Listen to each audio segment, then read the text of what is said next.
Hello everyone, and welcome back to another tomato sauce stream. Today we are planning on playing some Fluffals. We don't tend to do Sunday streams. We do Sunday streams basically if there's a new product out, and that product is almost entirely Rush. But when my one speed deck gets a big update, we can't not play it, right? So we are going to be playing some speed today with our Fluffal deck. Who have we got in chat? We have the Dr. Alex, welcome on in. We have Bakura, welcome. And we have Dwan. So welcome on in, everyone. There isn't really a lot to kind of talk about. Like, we haven't really got anything new other than the stuff that obviously everyone already knows that we have. But we did embarrass ourselves a little bit by playing in Quantum Cubes' Quantum Dailies. See, alright. We're not bad at playing Fluffal, right? Overall, I would say our Fluffal knowledge is actually quite okay. The problem is we don't know any other deck in the current meta. We don't know where their choke points are. We don't know what those decks' weaknesses are. We're not really sure how to defeat them. So, when we go up against a deck, we're not really sure how we're going to mess with them. We just kind of have to guess, which leads to some very weird game states. But.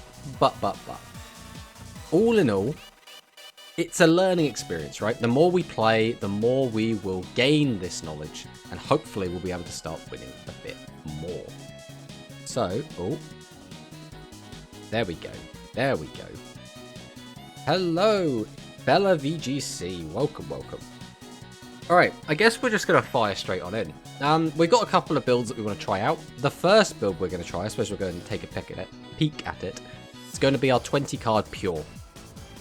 So this is very, very streamlined, and the idea is that we should be able to open, you know, a playable hand because there's less like guff to draw into. Going second, basically Dog and Patchwork is full combo. Going first, it gets a little bit trickier. The only downside with a build like this is it can get a little bit awkward sometimes to find what we need. For example, we only have one bear and double vendor, and making a turn 1 board that ends on anything relevant is probably going to want to have more copies of vendor. What we could do is take out a penguin and maybe just stick a bear in. Maybe we will do that, actually. We'll try it out. We'll see how that feels. Because again, this is all going to be a bit of trial and error to actually see how this actually plays and whether or not we actually like how it feels. But with the skill, I think we can get away with running one of each of our edge monsters, because if we do find any of them, we can find the one that we specifically need for that turn. So, let's hop into a game and see if this 20 card build does anything. The main weakness Fluffal always has is their turn 1. Going first sucks. It is very difficult to build anything that's worth a damn. Okay, so this could be Unchained. Ugh, am I going first? Okay. Going first might not be the end of the world. Let's see what happens. Let's see what we draw. So we know our opponent, I guess, isn't on... Oh, this hand is actually really bad. Okay, we always Patchwork here. We grab Polly. Now, the question becomes, what do I grab here? I don't think it's worth taking this, so I think we always grab Scythe here. It's not ideal, but I think that is the play. Then I think we just set Wings Pass, which is like, it's a nothing turn, but depending on what our opponent has, it might not matter. We still do have the Scythe play, so we can go for a Whale during our opponent's turn, but unfortunately we weren't able to make anything we wanted to really make. We could have ended on Sheep, but I think Scythe is probably better than just having Sheep on its own. If we could end on Sheep and Scythe, that would be pretty good, but we couldn't end on either. We also couldn't make Dweller, because this hand just had no way to get to that. We'd literally need Penguin in our open to find that. Fire King, okay. Special summon a Fire Beast, Beast Warrior, or Wing Beast monster from your deck. Its effects are negated and destroyed during the end phase. Okay, so we get out the Sacred Phoenix of Nephthys.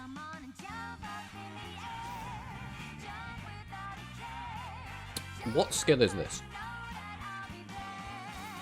Returning a U-Bell to your deck, grab out a different U-Bell. Okay. So now we have Disciple of Nephthys. So during your main phase, you draw 1 card in your hand. If you do, add a Nephthys monster from your deck to your hand. Okay. But I've never played against this, like, Nephthys Fire King Yubel deck, so we're just kind of learning as we go here. So Yubel's effect will trigger. This will get him the next Yubel.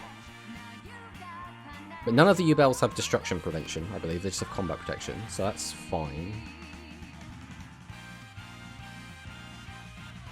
Trigger battle, you take back before the calculator's card. When this phase transition, end of the main phase. So this is our last chance if we want to do this, but we don't need to, right? I'm pretty sure we're just fine to just chill. Okay, so we lost wings. Oh no. We could just win unless he's got, like, Kiteroid, right? Right, let's go Bear. So we can flip this over. I don't even think we need to use this effect. I think we can just go straight in with the wings, to be honest. So we'll banish this. Draw another card, yes. Activate the effect of Toy Bender. So we've already got Dog, which means we don't have to find another dog. So we probably just go straight for Penguin here.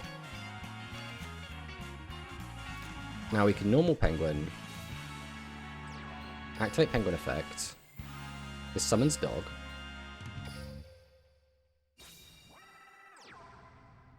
Dog effect.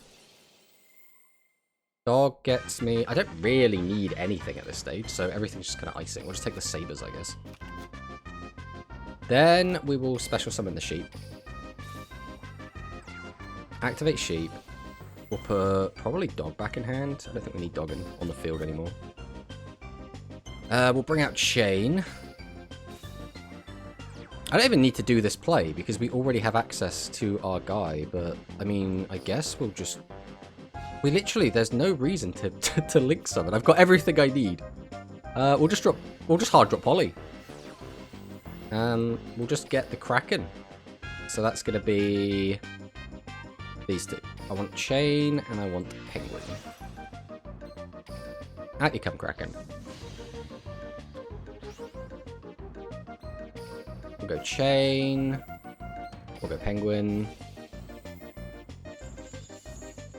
Penguin draws us 2, then we get a discard. I mean, we don't need this anymore. So we'll just send Patchwork. And then we'll add the other Patchwork. Then we'll act... Oh, we have misplayed that a little bit. What have I done wrong? Oh, we don't have any Edge left in the deck. Oh, that... Is that going to bite us? Ah, we had this, and then we've just miscalculated completely.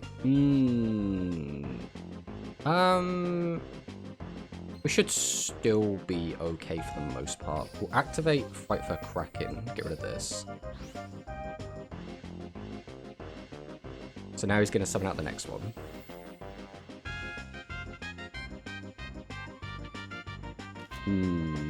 Yeah, we had to do this in a slightly different way, but we've messed this up a little bit. Which is a little bit disappointing, but it's not the end of the world. So we'll go Fight for Fusion here. At this point, we basically have to go Whale. We don't really get a say in that. So we'll banish this and this from Grave. Summon out the Whale. Whale effect. Don't need to do that. We're just going to pop the Sheep and we're going to pop this. Unfortunately, because of our little misplay, we no longer have lethal, which just kind of sucks. We can still activate Cruel Whale's effect. What do we need? We don't need this. And then we'll get him for 39. So we had lethal if we activated the thingy first. If we had gone Fight for Fusion first, then we can poly the made Fight for Kraken in. But we knew we were going to get a Patchwork from Chain, so we were like, well, we don't need that because we could have the second poly come in, but we forgot that we'd already drawn out all of our Edgems. That's why that kind of sucked. Hello, Quicks, welcome on in. We got Michael J in here as well. Hello, up for a duel. We might do some viewer duels later, not right now. Bro thinks it's still 2020, apparently.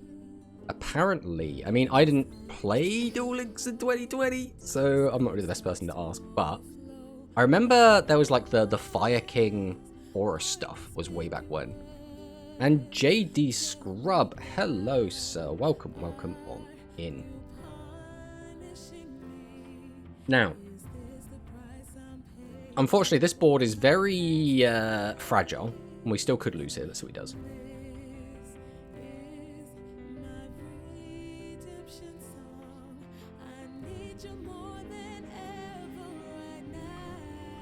The other thing to take note of is we are in gold.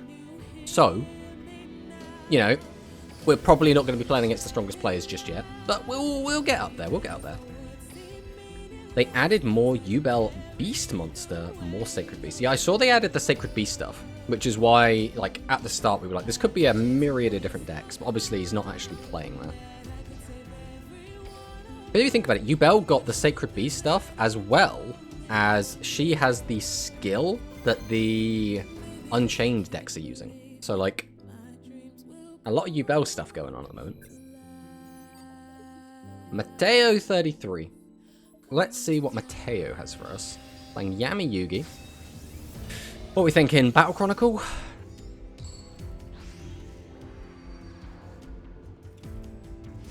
Agent Retrofit. Life Point Boost Alpha. So this could be literally anything. Well, anything that doesn't have a skill, I suppose. We're going first again.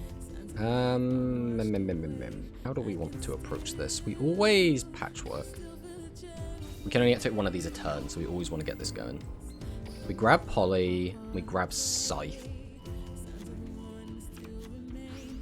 So now it comes down to, can we actually accomplish anything meaningful? We can get a search off of that. Again, we can make sheep, but then we don't have Scythe. So I think I'm better off just setting and passing. This is like, it's so awkward that these are our first turns. Because the deck can make turn 1 boards, right? We can go sheep, have Scythe in hand, or we can go Dweller. But when we open basically double Poly, that does complicate things. And that's actually pretty good for us, because that lets us trigger Chain. So, Patchwork is now dead, because both of our Polys are in hand, so we're just adding Fright Fur Fusion to hand. Patchwork is now a discard.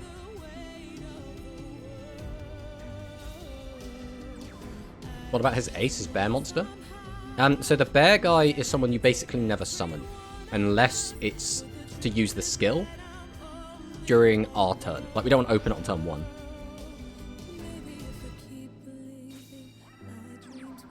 Oh, heck, is that the Blue Eyes White Dragon? Now, obviously, this guy's using Life Point Alpha, so he doesn't really know what he's doing. So we'll go ahead and drop Scythe on him.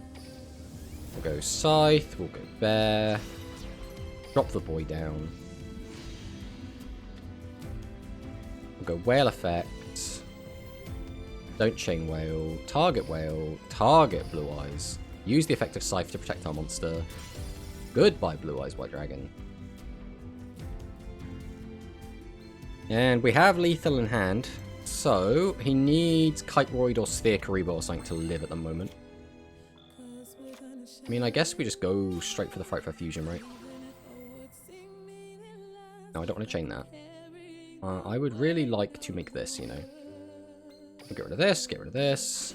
Summon the boy. Out he comes. Welcome, Kraken. We'll set this just in case we don't kill. We'll go to battle. We'll swing with Kraken. And then we'll swing with Kraken again. And then we'll swing with Whale.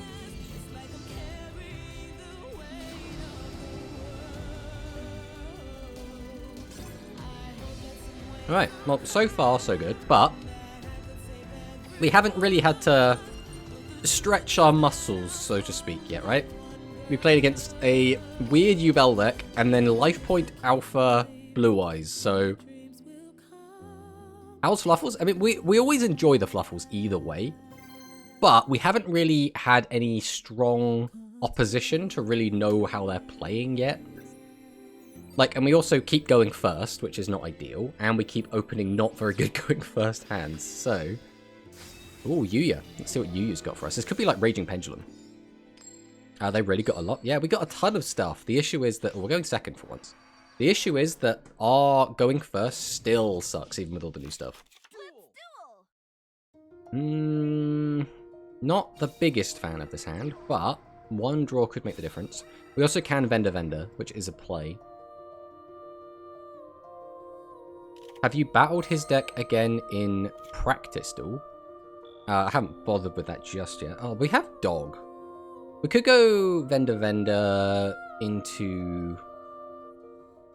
We don't necessarily need to. Although, Vendor... If we go Dog, we have to find Sheep. Alright, I think we will. We will go Vendor then. So we will activate Bear.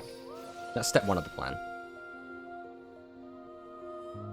Now, our opponent has something they can do here, which is a bit scary. We'll flip over the Toy Vendor. See if he does anything here. We'll activate the Toy Vendor. We'll send our Toy Vendor. That is really annoying because I really wanted to search that Sabers to give me access to the AO1. I guess it's not... Does it really matter? Does it? No, it really does matter. Because that means I now can't perform a fusion without putting a card back to the top of my deck. We can't use wings. I suppose we can go sheep. Well, mind you, we're going to get at it anyway. So I think we go penguin. We go penguin, dog, sheep, I think is the line. Okay. Penguin.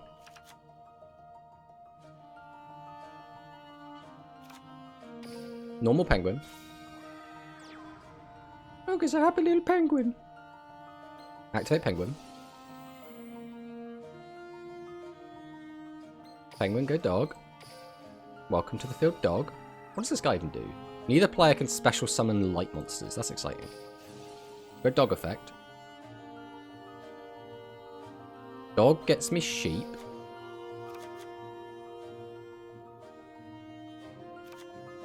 Then, I guess... I mean, I don't even need to do this, because we're going to banish it anyway, right? I mean, it's too late now. We've already kind of committed to this. I guess it's fine, because we can do sheep. Put penguin back. I think I'd rather have penguin in hand, because that gets me the extra draw. We bring back sabers. Although we're going to discard the penguin now anyway, if we want to pop the back row, so I guess it doesn't really make much difference. Now we'll go Phoenix by using just this and this. Welcome to the field, Nightmare Phoenix. Which means, realistically, I should have put dog back in my hand. But that's fine. It's only a minor thing. It needs such a specific hand for it to actually matter. Special summon one monster from your hand or graveyard with the same original type as that monster's with a different original name. This card in your spell is destroyed by an opponent's card effect. You can target one from your deck and... Okay, that's fine. The Desperado comes down. Destroy battle or card effect expressions card from your hand once per turn during the battle phase. Quick effect, so... That's irrelevant. If this card is sent to the graveyard, you can add level 10 coin effect from your hand. Okay, that was also irrelevant. So now... I'm going to go ahead and drop Frightful Fusion. And I'm going to go ahead and make this. And I'm going to make it using 2 cards from my graveyard specifically. 1, 2.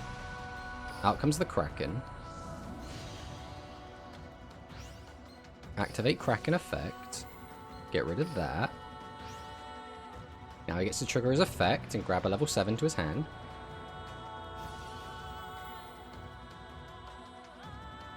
They can set up a Scythe plus rank 4 going first. The thing is, so you can do that, and this deck can do that, but 1, you need to get a little bit lucky to be able to have that setup of capability, and 2, 1 pop and Dweller is not a great turn 1.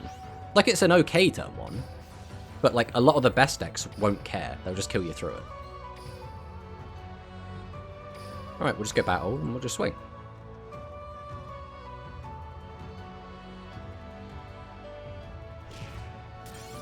What has our opponent got in hand? Have they got Kiteroid?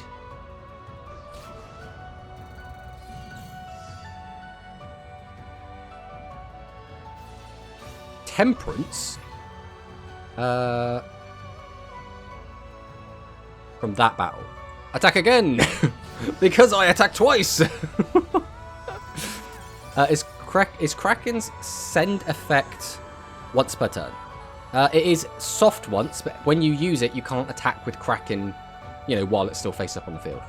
So we can use its effect, then fuse it off, bring it back, and then we can either use its effect again, or we can attack with it. Alright. Let's see what our next opponent has. Can I make a Durum? So I'm not going to say you can't make a Durum. Of course you can make a Durum. You can post the code. I could even put the code up on the screen. But for now, I'm going to be playing in ranked. I might join in later. But for right now, I really want to just play ranked at the moment. I want to test out the deck as much as I can. How many edge imps do you run with the skill? So in this build, this is the 20 card build. So this is trimmed out all the fat. So arguably the ratios are a bit wrong. This build is... Okay, I think we have to do it this way. This build is... one of each. So 3 edge imps total. I'll flip this over. Activate vendor. Discard vendor. Ah, that stinks. Okay, so this kind of pigeonholes us into doing one specific thing here, which is not ideal. All we needed to do was avoid hitting Scythe and Sabers, and we were okay. But now, we find ourselves in a bit of a strange predicament. We'll get out Dog. Dog effect. I mean, I could make Sheep. Or I could do Dweller. I can't do both. I cannot do Sheep and Dweller, which makes me sad, because I would like to do both. I think it has to be Sabers either way. Then we'll go ahead and use Edge Imp Retrofit. And I'll go ahead and stick Sabers back. And I would like to get out my Chain. Then... I guess we're going to do this. We'll go Poly. We'll go into Sheep. We'll use this and this. Bring out Sheep in defense mode. Sheep is quite a nice body because it does float into itself. So, which one do I want first? I guess I want the Penguin after. So we want the Chain to resolve first. Chain will just get us Patchwork. Now we just need to avoid drawing. Wait, do we even... Oh. What's in my graveyard currently? We still have Sabers, so that's fine. Dog is so good to hold here, though. But this gets me 2 cards out of my deck. I can't ditch Bright Fur Fusion, though, can I? No way. Right, we're going to scrap Dog. I don't know if that's the correct play. This Dog is such a good starter. But I want to make sure I get maximum value off this is the only thing. And I feel like I can't get rid of Bright Fur Fusion. Like, it does so much for us. So the only thing we can do is that. There's nothing else we can do with that, so we just pass on this. Again, not the best turn 1. Alright, I guess I will go ahead and chuck that on the screen. The old Durum, in case anyone in the chat wants to go to it. Do we have... Do we not have a Durum thing on here already? That's a shame. Alright, we'll make one. Text. Add existing. Go for that one. I don't have to do anything with it. Alright, so we go to the room code. Change the number to that. And we'll make it a bit smaller. And that can go and sit over there. There you go. If anyone wants to join the room, it's over there. I named the room after you. Nice. He banished my toy vendor. What a jerk. Who banishes a man's toy vendor? It's just rude. Put a parentheses on it. I mean, you're not wrong. That would probably make some sense. I'm not in there. There we go. Perfect. Do you want to activate the effect of Scythe to protect my monster? Is he just popping it? Then no, I don't care about that. I would like to activate the effect of Sheep, though. Return to the field, fight for a sheep.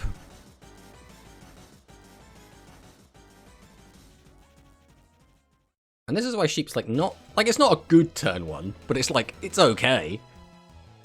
It's not awful. Really, isn't that what Yu-Gi-Oh's all about? My man just dinged. That does cause some problems, especially since he still has 4 cards in hand. I mean, we can send it, so that's not the end of the world.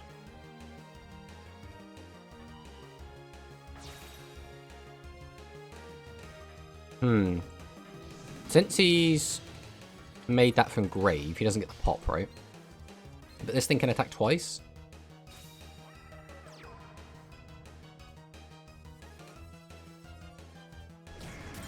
Yeah, unfortunately, there's nothing we can do about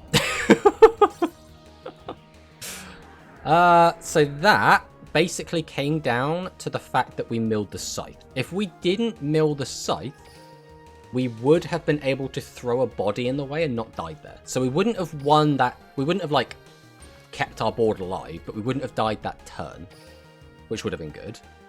On the follow-up, we're then in a pretty good position because we can use Frightful Fusion to make Kraken. Kraken sends Ding, so we get around the Ding protection. So basically, it just came down to, like, milling that scythe really messed us up. Do you prefer the smallest or the usual big builds with more edge gems? I prefer the bigger builds personally, but I feel like you have to try it, right? You have to test it with the smaller builds, otherwise you won't know if it's actually better or not. The logic behind a smaller build is you're more likely to find your starters, right? Basically, what I want is to open Dog and Patchwork every game. That is, like, my #1 ideal. We have yet to do that in any of these games, but that is the ideal.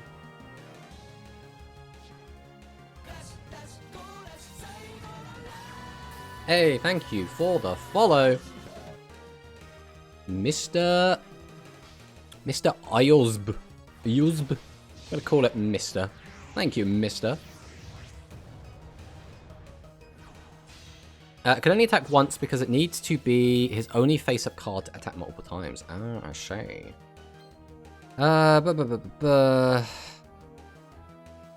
During your main phase or your opponent's battle phase, you can target face-up cards your opponent controls. Okay, I don't really want to do that then, because it'd still be his main phase.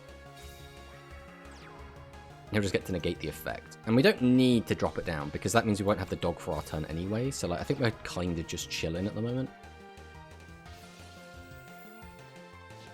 Oh, Duel Links has Sue ships too. Nice. Yeah. This is a... Oh, pardon me. It's a very free-to-play friendly deck, Sue ships. Okay, we're just gonna keep going. The issue that Sue ships tends to have is that they don't...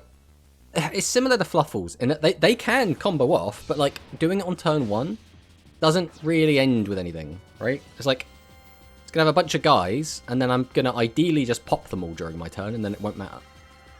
Oh, how much back row is he gonna have? The back row is what's gonna matter here. It's just how many traps did he draw into? Right, we'll draw for turn. Fluffal Dog. Okay, Dog. Double Dog here is not, like, obviously the greatest. He has something he can activate now. Right, let's start by just normal summoning Dog. Let's see what he does to this. Activate Dog effect. He's letting us get our Dog. So there's no point in taking Wings, because we don't have that. There's no reason to take that either. I think the best option might just be Penguin.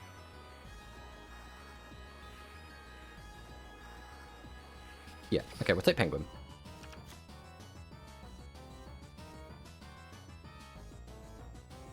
Now we're going to go ahead and activate Retrofit. So this is going to let me swap this for... Now this is the big question. If I take this, I can get an extra fusion, which I don't think I actually need. I actually think Sabers might be the actual pick here. We'll take the Sabers for now. Then we're going to go ahead and drop... It has to be Poly first, which is the primary, like, issue, because I don't really want to be polying first. But, like, when you've got a hand like this, you don't necessarily get to be greedy with it. I think we go Kraken first and see if he does anything in response to the Kraken. So Kraken doesn't matter as much, so if he does get hit with a back row, it doesn't mean as much. So Kraken's going to come down. We're going to get Penguin's effect. That'll give us 2 draws and a discard. I mean, Patchwork's really good here. Scythe's also really good here. We get rid of this. That's probably the best option I actually have. Because keeping this means I can just fuse these two together. Okay, let's do that. So now we activate Patchwork.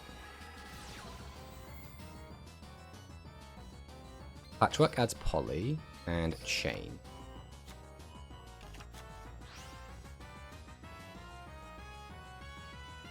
So Chain doesn't actually do much for me here anymore, unfortunately. So that's a little bit disappointing. I think from here, we just drop the Frightfur Fusion, to be honest. So what he does to this. So we'll go Frightfur Fusion. We're going to go ahead and just go straight for the Tiger. And to make that, we're going to have to obviously use Sabers. We'll use that. And then...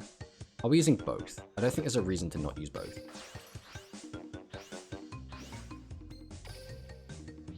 So out comes the Tiger. Tiger's effect is then going to activate. And we're going to target that. We're going to target that. We're going to target that. We're going to target that.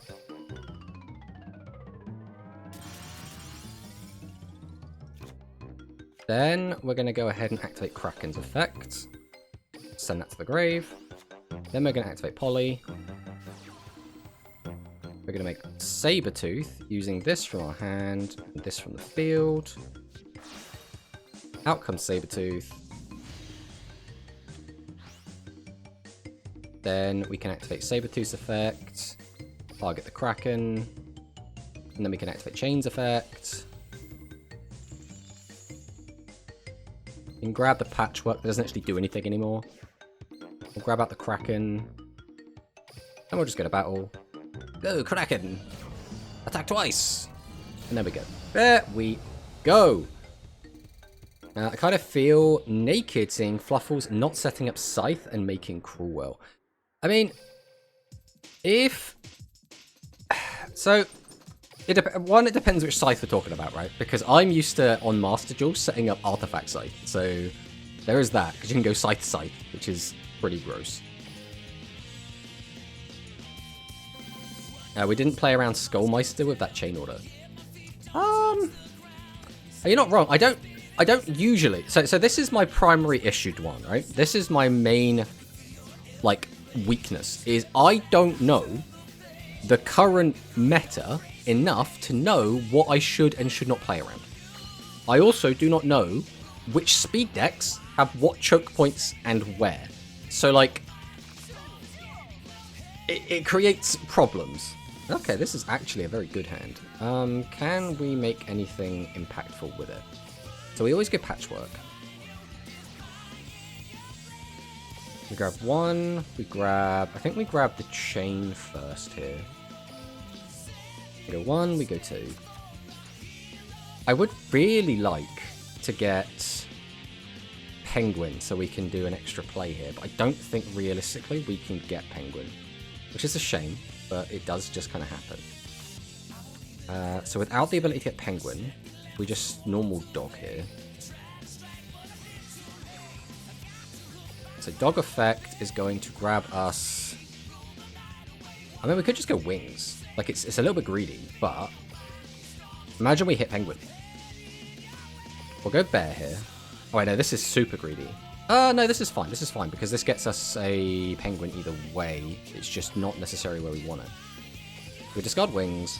That's a little bit annoying, but it's not the end of it. So now we'll go Wings. Banish Bear. Draw another card. Activate the effect of Vendor. Vendor is now going to get me Penguin. Then we're going to go ahead and drop the Poly. And we are just going to go ahead and make sheep. And we're going to make sheep using chain, and we're going to make it using penguin. Then we're going to drop our sheep in defense mode. Out you come, sheep. So we want penguin to be first on the chain because we want chain to resolve first. Because now that adds patchwork. Patchwork is dead, so we just send patchwork to graveyard. There's no reason to do anything with this. We could just set it just to try and scare him. That's probably the best thing I can do with it. Then we already have a scythe play set up, but we have to actually get the scythe. That's the other important part that we're forgetting about here. So now we'll put back the sabers, grab out the scythe, and pass the turn. Alright, so he's got. Skullmeister looks different in this meta. Looks decent in this meta. I need to learn how to read. That's my first hurdle to overcome. Yeah, I need to... Because the thing is, I've never actually been in a meta in any version of Yu-Gi-Oh! Where Skullmeister has been popular, so I'm just not used to playing around it whatsoever.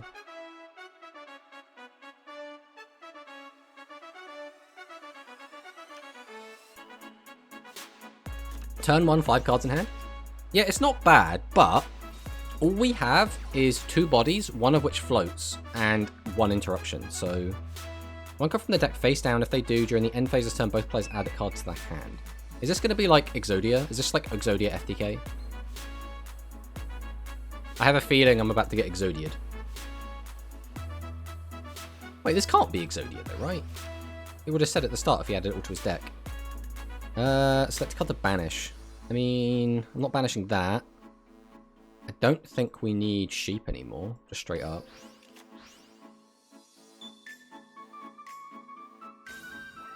So we could have done dog, I suppose. Dog probably would have been better. Before the end of the main phase. I mean, I don't need to do this, but...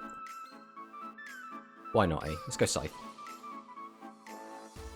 We'll go Scythe into Cruel Whale, using Scythe and using Penguin. We'll go Cruel Whale and attack mode, because why not? I should have put this in EMZ, really. So we'll do that one first, and then we'll chain block it with Penguin.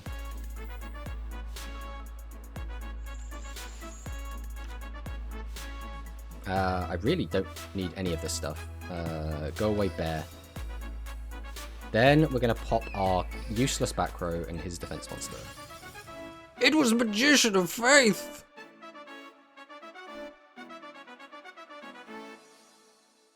Okay, goes to end phase. He takes my Fluffal sheep. What's he giving me? Banish 3 cards up your deck face down.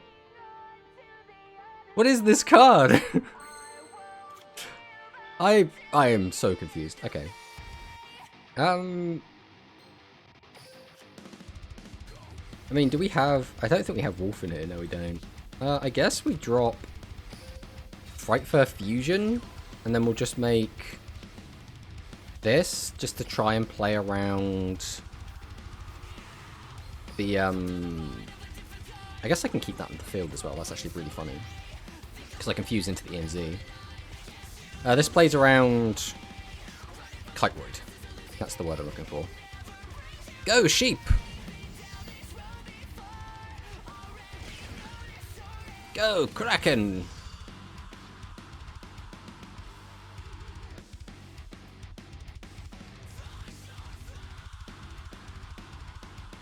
Right, this might be... there it is, the Kiteroid! Called it. Go, Kraken!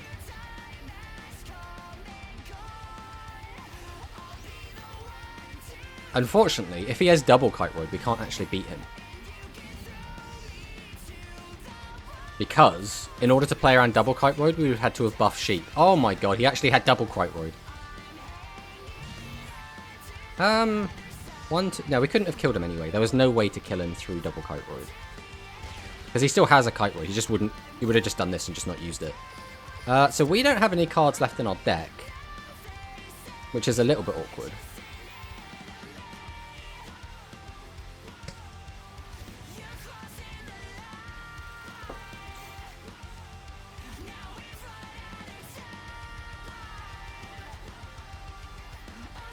I mean, we did play around Kite. We didn't... I don't think we could have played around double Kite either way. So, like, we did what we could. I'm not really sure what his deck was trying to do. I assume it was trying to do something that resembled a strategy. I mean, we could take a look at what he was cooking. Let's see what this was. So, this looks degenerate. It just looks really degenerate. What does Dino DNA do? I'm sure I've played against this before. Recover 200 life points each turn. So that's a nothing skill. We've got Ra, which I guess is, like, fine. Is this just, like, a bad mill deck? He gave me this card, but I'm like... I just don't activate it, right? I'm not forced to use it. Shallow Grave to get back...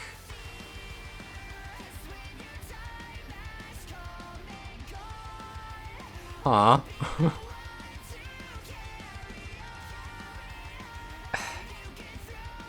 You want to see my extra? Yeah, we can show the extra.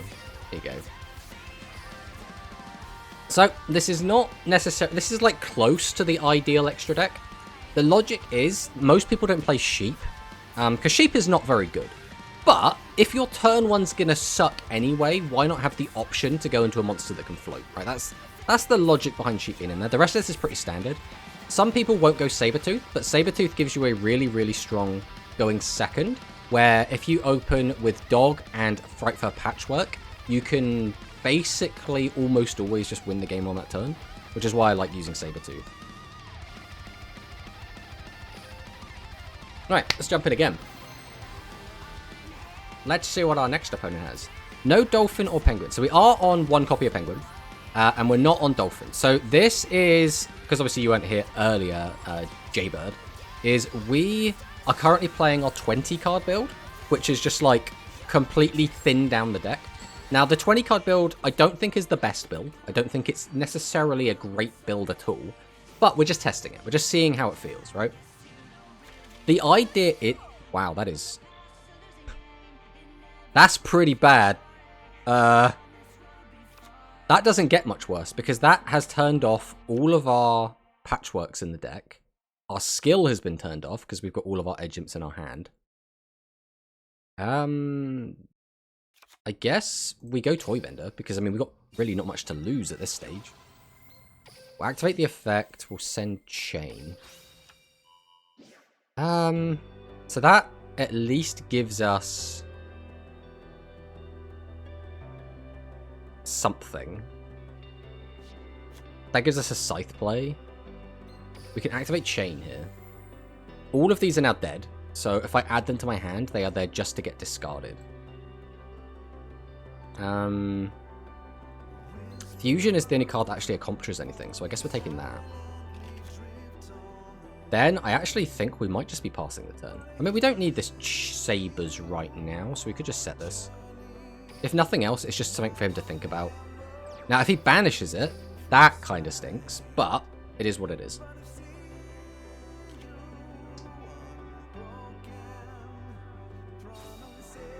You want edge imps?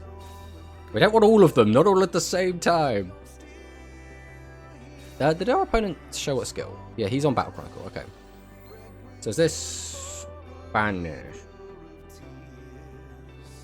I don't want it banished, so I am a little bit ahead of time gonna drop the Scythe here. Alright, no, this is gonna miss timing anyway. I'm just a dum-dum. There was no reason to do this. Well, we've done it now, so it's happening. We'll put him in attack mode. Most people won't play around it, so we'll just slam him down. Yeah, that gets banished, which has messed us up a little bit here, but that's fine. Right, we activate his effect either way. We're not going to chain it. We will just pop our Sabers, though, so we can keep that in play. I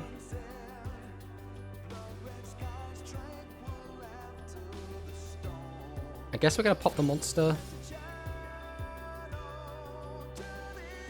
And he's just going to go straight to end. Okay. That could have gone a lot worse, to be honest. If you put Edge Imp on top of the deck with Sabers, Patchwork could work, right? It could. You're not wrong. We are out of Edge Imps, though. Hey, Max. Welcome on in. But I really should have just clocked that was a thing anyway, considering I do that with the Orcus combo the entire time. But I just completely forgot that was something I could do. Eternal Soul now? Okay, that's fine. This deck is so much more fun now. It is, and it isn't. It depends how you kind of look at it. Unfortunately that's gone, so that's pointless. We're not using that. Penguin doesn't do anything right now.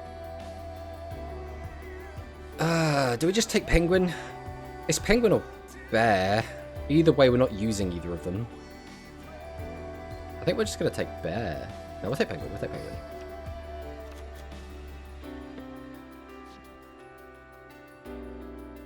Okay, so I could put that back to the top of my deck and then do a link. The link doesn't actually help at all. The alternative is that we just pop his board and hope that's just enough to win. Which, I mean, it might be.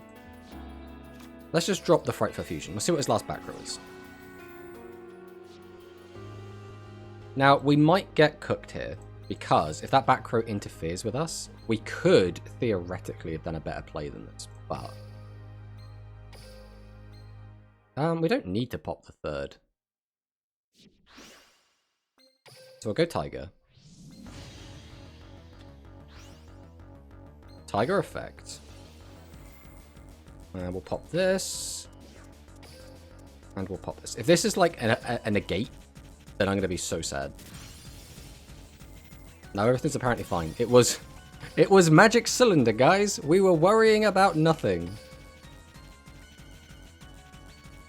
We will take it.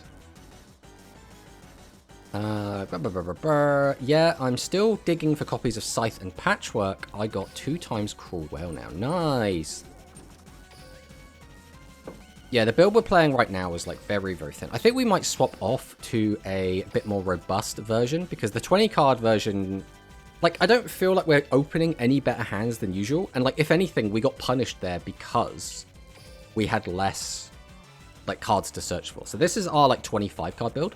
I still don't know if we need Repair. Like, Repair is nice, but Repair is a lot better on turn 1. And we don't really want to make Cruel Whale on turn 1. So I don't know if we actually need it.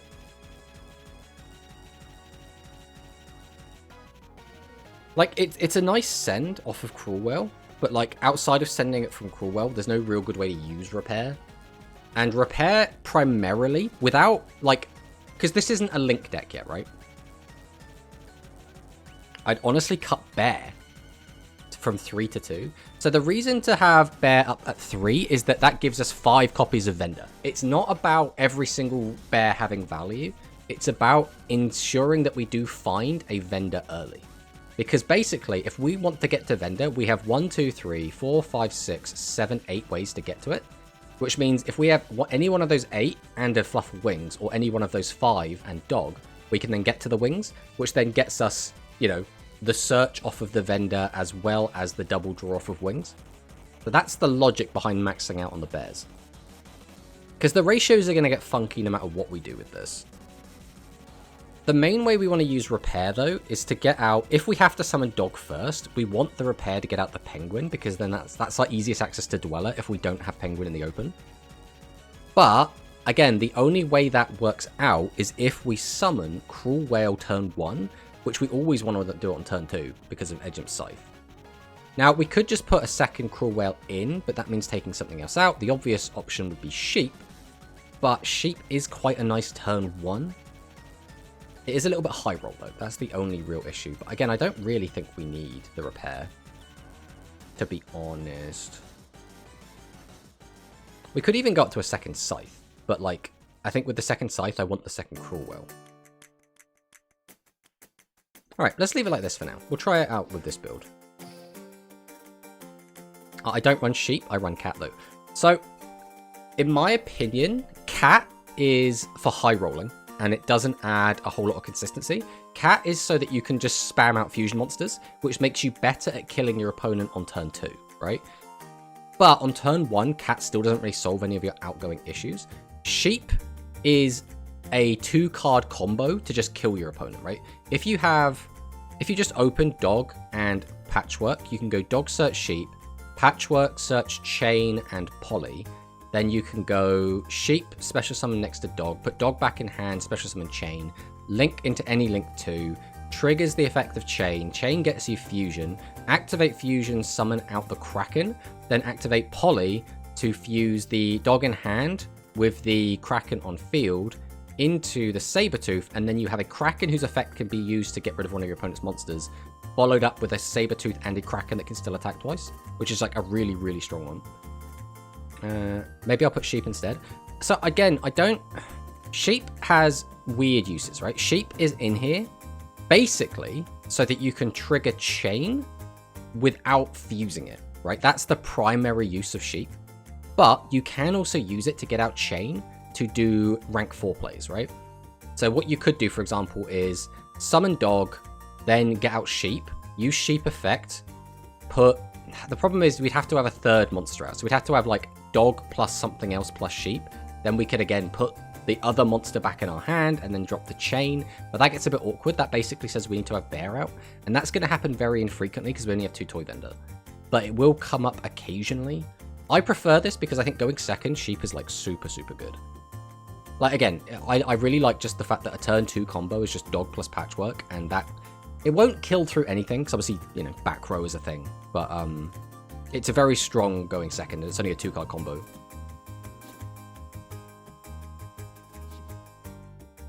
I think a lot of people will cut sheep though. I think a lot of people look at sheep and they see it as just an extender, just like, oh, it's just a +1. There's like one body on board, and if we're not link climbing, because we're not at a stage in the Fluffal deck where we can link climb, because we don't have the room in the deck for a start, as well as we don't have the good link monsters we'd go into, right? We don't have Cross Sheep, we don't have Appaloosa, we don't have a lot of the cards we'd like to climb into. Oh, I say like to, the cards that we would usually climb into, I suppose. Salamander and Phoenix. I know next to nothing about how salads play in Duel Links. So, this will be interesting. How do we want to... Okay, we're just waiting for a response already. I guess we go summon dog. I think we always summon dog, right? There's no real alternative play. There's always dog. Please don't drop a Veiler. I hope you don't Veiler my dog. I like my dog. Oh, come on. Come on! Well, that ends my turn because my opening hand is doo-doo.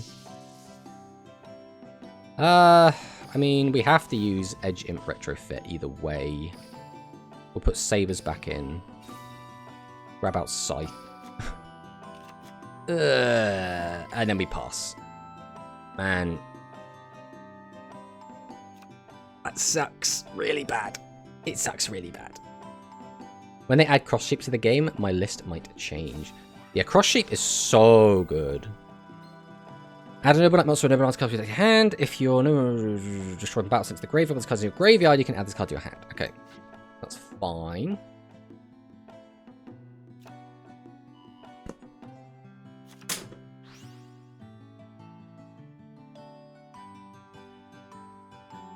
Let's see what my opponent has for us next. Okay, we got Ugie. I have played with these cards before, not in a very long time. And if this card's not represented, you can send a Noble Arms card or a Fire Monster from your deck to your graveyard. This card's in your graveyard. Okay, so he sent this one, which can now attach. Banish card for your graveyard, special summon this banished card during your second standby phase after activation. That's a bit weird. So we are using Renault, top 1 fire, banish graveyard, accept it and add it to your hand. Okay, well again, I cannot interrupt with that because just the way that the chain links work doesn't work like that. So he's got this in his hand now. From your hand or graveyard, special summon this card. So we could special summon this if he wants to. And then increase its level. He's already got a level 1 tuner out. Okay, so we're making Roland. Roland's really good. Activate effect during the phase is when a quick stuff from your deck to your graveyard, and a warrior from your deck to your hand. Cards in your graveyard, quick effect, you target one warrior which you control, get this card to that monster.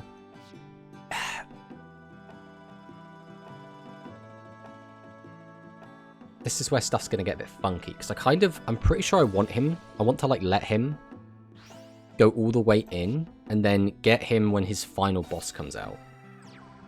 You think we should pop this guy? Maybe we should. Because I think I might miss timing if... So I want to pop the 9. That's what I want. But I might miss the timing to actually be able to kill it. You can destroy one card in the field.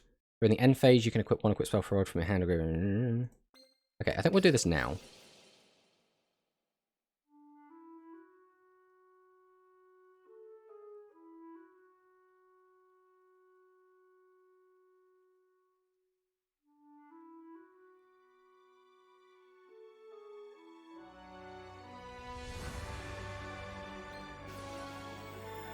So he's going to use Quick Effect of Roland to equip. Then he's going to pop Dog, which I don't care about Dog. So that's fine. Oh, he has to wait until the next chain. That's really funny. Okay. So we do this, and then I can just get rid of the Dog, right? Oh, but if I get rid of Dog, then it kind of hurts me, right? Because then my guy's going to get popped twice. So what I could do is do Wings, then summon out Cruelwell. I'm not sure how this is going to resolve. He's turn player, so he should be Chainlink 1. So I'm going to be Chainlink 2. We don't need to activate optional effect. So I'm going to get rid of my Dog. And then I'm going to target your Charles. And then I'm going to use Scythe to protect. Okay. Okay, we gaming. Then we're going to use Astolfo, which will go back to his hand in the second standby phase.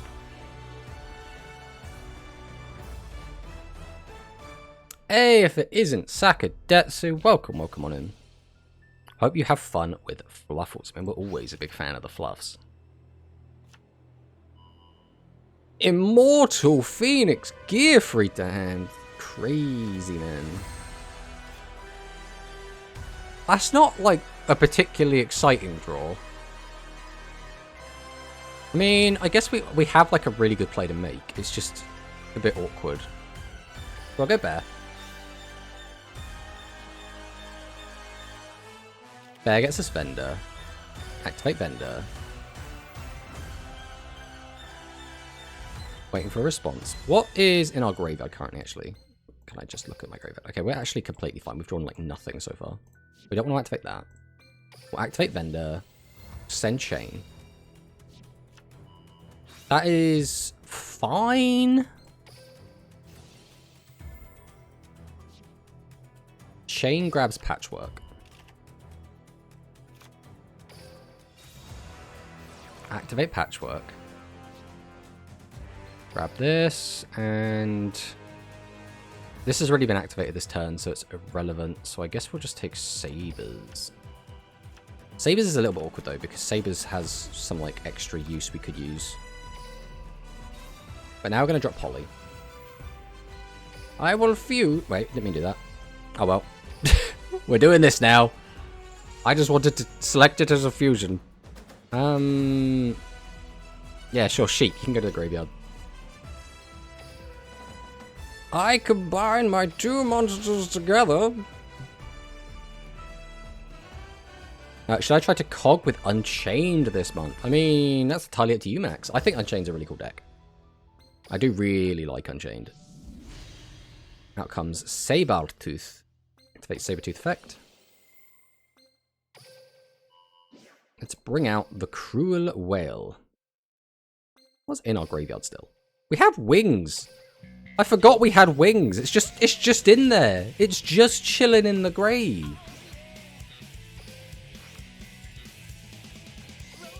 We haven't even normal summoned yet, have we?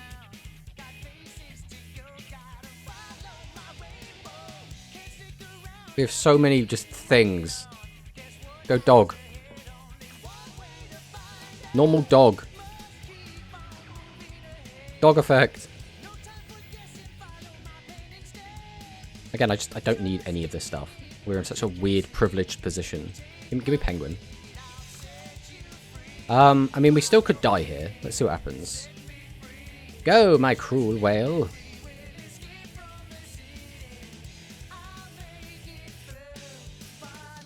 I mean, sure, we'll activate Cruel Whale effect. Target Cruel Whale. I don't need this anymore.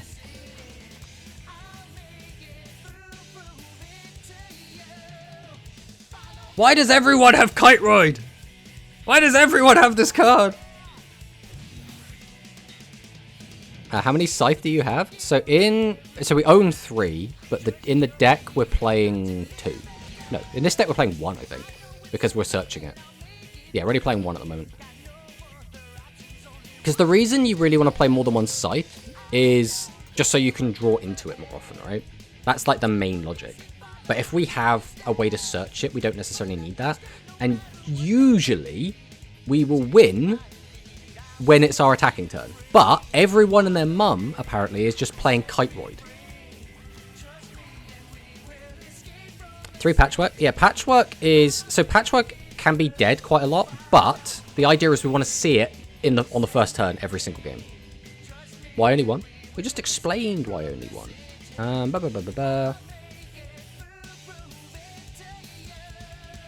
This is just going to let him search. Okay, that's fine. So his plan is to go into Gearfried.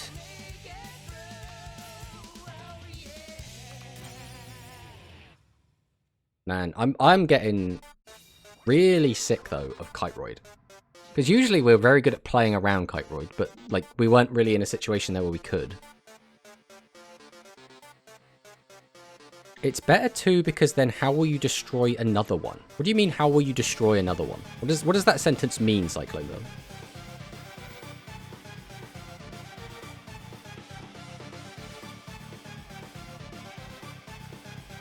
That's like saying, why wouldn't you play 2 Darkhold? Because then how will you wipe the board a second time? It's like, well, you know... funny is, the new Fluffal support can be only good water attribute what we get. The new Fluffal support can be only good water attribute. Yeah, we got some good water stuff. Unchained is basically Link version of Predapons. It is pretty cool.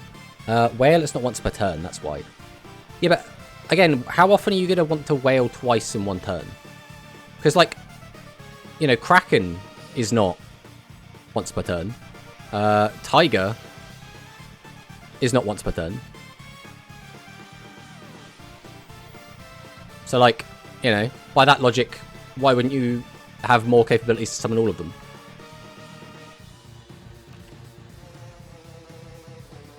Third world chat with English as their 15th language. I mean, it's... Look, right, as someone that only speaks one language, if anyone here can speak more than one language, you are infinitely better at any kind of languages than me, so... That's the way I look at it. I mean, we basically just chill. He gets to do whatever he wants here. We just have to wait. Ugh, I really wish, though, that Kiteroid didn't exist. Kiteroid is just... It's just kind of frustrating. It's basically just like Wabaku or Karibo. It's like the worst kind of effect. I'd rather they popped my cards or something, rather than just, like, stopped an attack.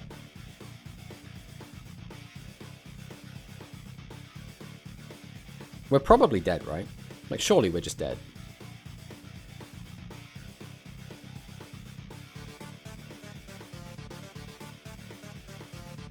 Surely there's no way we can live this. I thought UK people are better than Americans since other EU nations are so close and accessible. So, we learn languages, like mandatorily, basically. But how much of that actually sticks is different from person to person, right? So he's going to declare an attack. So his effect's going to activate. So I'm going to use this. I'm going to boost this. He's going to use that effect, which is fine.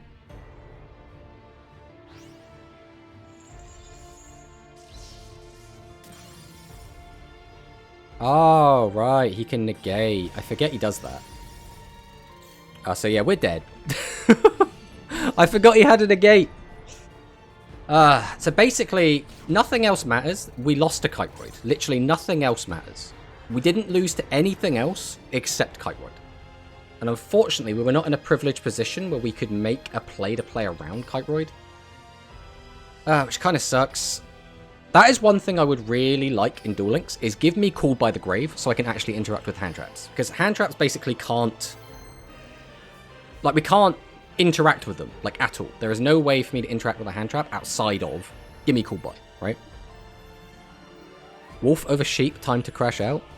The issue with Wolf is Wolf wouldn't have helped in that situation because we didn't have an edge in. So we could only make the Sabertooth. Otherwise, we could have just made Kraken. And we're against the best deck in the game down in gold for some reason. This hand's actually not bad. This is a pretty solid hand. The problem we have here is, again, we don't know this meta enough to know when we want to interrupt Borrel. I could not tell you when is the optimal time to slap something down against this deck.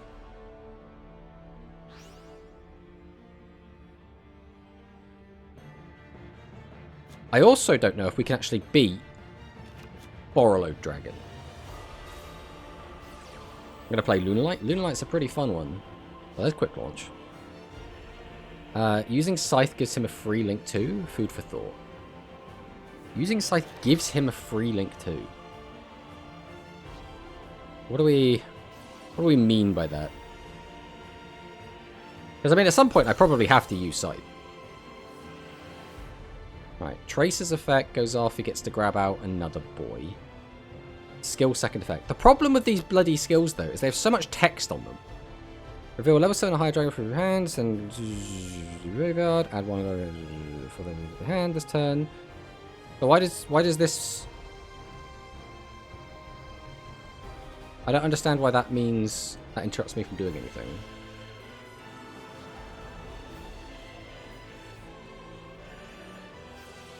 Quad Borrel is free. Yeah, giving Link 4 access is basically what you consider third effect. Okay. If a monster on your opponent's field or in the graveyard, play Link 2... Okay. Ah, I see. That is annoying then. So he just has like a little bonus thing. Because the problem is I have to do it at the end of his main phase, which means he still just gets to go back to his main phase if I summon it.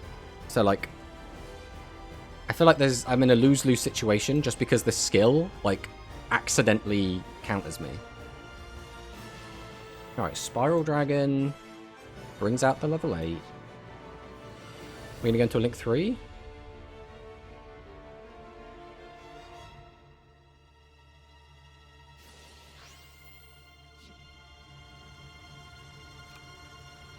Razback Heavy Interlock. And he's already got the Ritual in hand.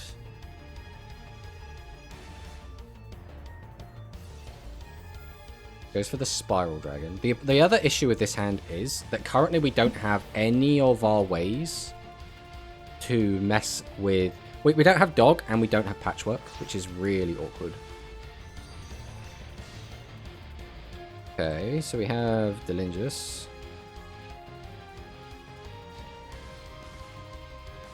Interlock is unoutable.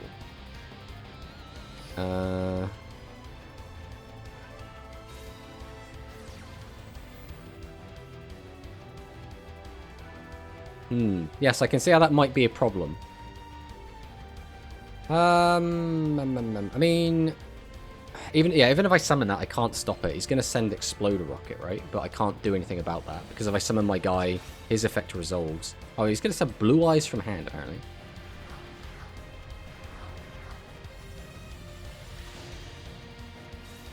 But now I can't... How do I out this thing now? That's the question.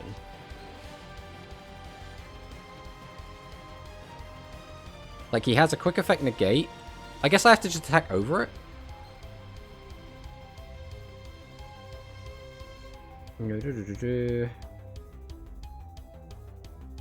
cannot be destroyed by battle with extra deck monsters. Yeah, I don't know how we beat that. You can out it with a thing resurrected by Sabertooth. Okay, so that's our objective then. Let's... So he's going to stop a special summon. This gives me an extra... No, that's a special. If he negates that summon, we get one less body. I think we'll start them with Bear. Let's activate Bear, so he does. Lancia! Okay, that doesn't matter. Oh, no, that stops wings. Bro, please, let me play the video game. Can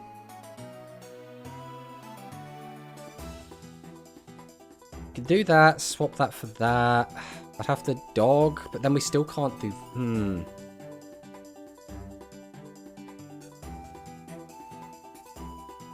Use skill, equip it to your bear. Ooh. We haven't done that before. The problem is we have to bait this first. That is our current issue. So, let's activate Vendor. Discard this. Trigger this. Grab this. Ritual can't negate fusion summons? When you put special summons a monster, you can negate... Why can't he negate those?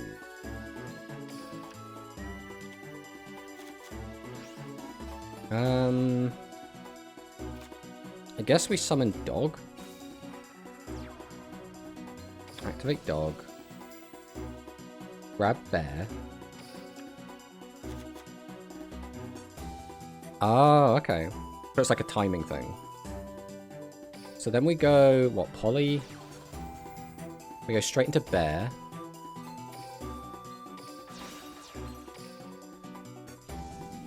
Summon out Fright for Bear. Activate Edge Imp Retrofit. Deck number 2. Mine.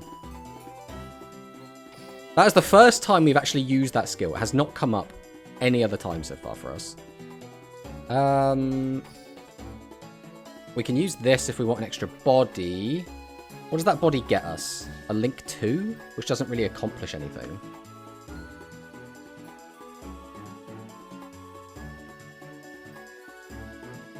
That's a little bit annoying. Again, like, getting a Link 2 doesn't accomplish anything. Well, I think we just go straight to battle. And it's just going to scoop anyway. It's okay, Beam. I get it. The thing is, it's not always, like, super clear. Like, if you explain it to me, right? That, like, this only stops inherent summons. Like, I get it, right? It's like Black Horn of Heaven. It's like the old school version. But the wording on the card and reacting as to, like, why, that's the bit that always gets a little bit confusing for me. Okay, but we actually, for the first time ever, got to use our skill to actually take an opponent's monster, which is what it's there for, right? If we run into an unoutable guy, the skill is exactly for that situation. We just forgot we had it. Why is there a room code and you're not in there? So someone wanted to make a room, and then we said we might join in later and play. But like you said, right now we're just kind of testing decks on ladder. Because again, I need to get rank up. Like, that's what I need. This hand is okay. So we go Patchwork. This gets us this, and I think we always take Chain, right? There's no reason to take anything else. Well then, normal summon Dog. Dog effect. So we can't make Dweller with this. I mean, no, we cannot make Dweller with this no matter what, can we? What we can do is try and get ready for a follow-up turn, which is not bad. Question is, which one do we actually want? We could just take Penguin. Penguin's not bad here. Then I'm going to go ahead and drop the Poly. I think we're going to go straight into Sheep using this. And are we doing Penguin? We don't need to do Penguin right now. I think we probably will do Penguin. We'll drop sheep in defense.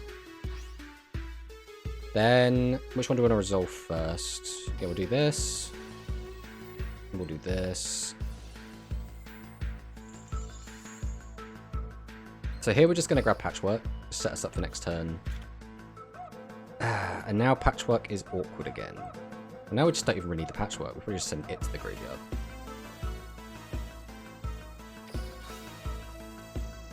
Okay. Not the best turn one, but it's okay, right? We have 2 bodies, one of the bodies floats, and we have a Scythe. So that's something. It's something. We have something. It still doesn't make sense to me to this day. I just tell inherits from effects apart. That's it. Yeah, Yu-Gi-Oh! Is a very strange game, but I think that's why... We're just passing. We're just straight passing. Okay. Now, is this guy gonna be on some, like, crazy bullshit, is the question. I guess we'll go straight in with the poly. I'm just gonna make this guy, I think. We're gonna use you from the field, you from the hand. We'll drop you over here. The only downside is we're going to be in a bit of a weird spot when it comes to actually finding lethal. We can summon Dog. Activate Dog effect. That is realistically probably going to get me Penguin. Change this to attack. And then it's like I can drop this and just make like another big guy. Which I guess is fine. I'll just go for Hyper Fusion then.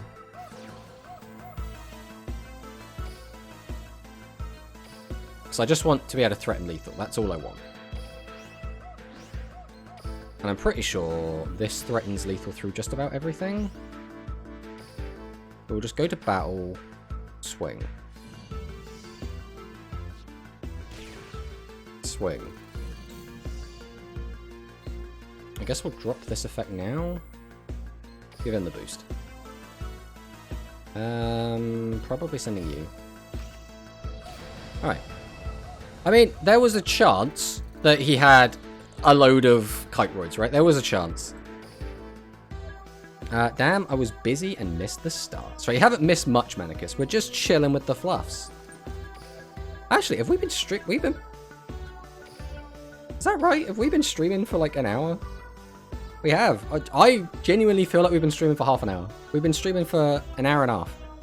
That is crazy. Time is absolutely flying by.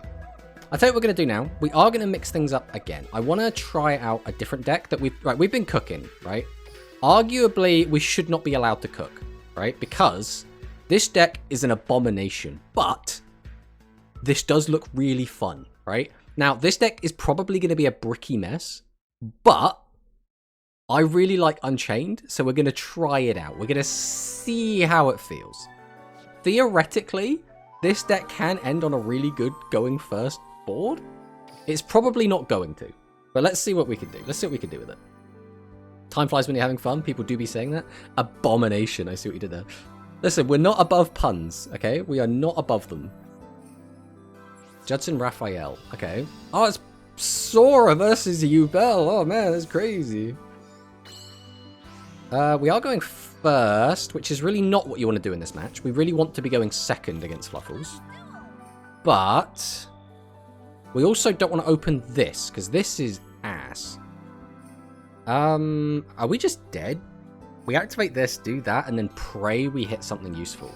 Like, what else can we do?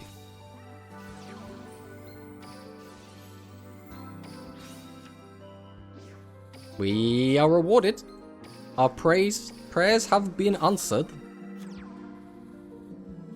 Activate the effect of Dog. So we've already used the discard. We haven't used the normal yet, so we could do that into Link. And then try and keep going from there. I mean, there's potential. Right, let's take the wings. So I'm going to normal the wings. Right, this is like super, like, just trying to get lucky, but we're gonna see if we can't get lucky. We'll throw both of these in the graveyard. Get me to a Nightmare Phoenix. Either way, we still get to have a Fluffal, because our vendor's gonna find us one anyway.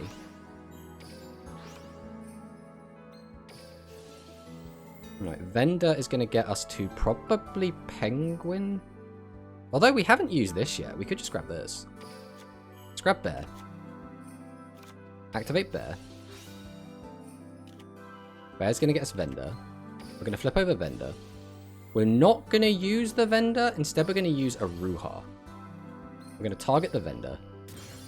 We'll bring out a Ruha in defense mode. Then we're going to use Vendor effect.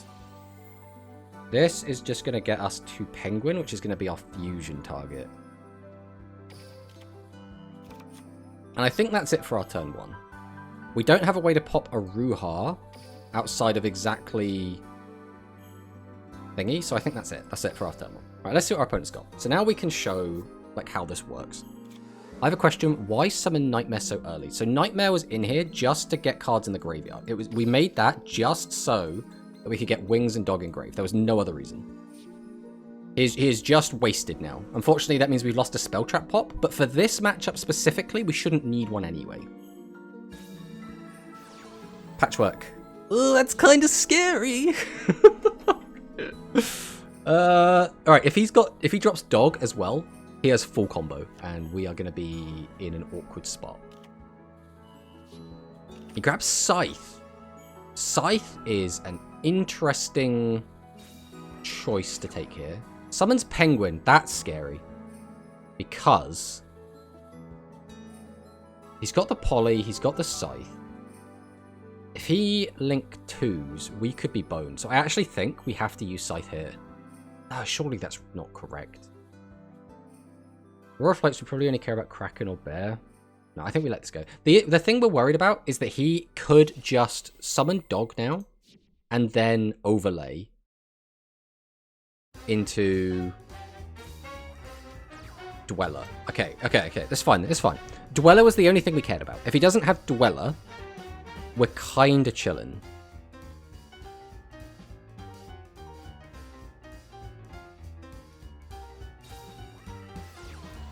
Dropping the Poly. Okay. So we've got the Scythe in hand.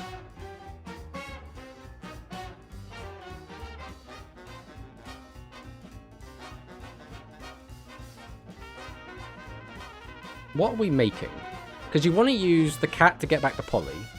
I guess you don't have to use the Penguin, because you can use the Penguin on the second Poly that you get back as the cat. I don't know why we summon cat at all, to be honest. Summoning cat seems really weird.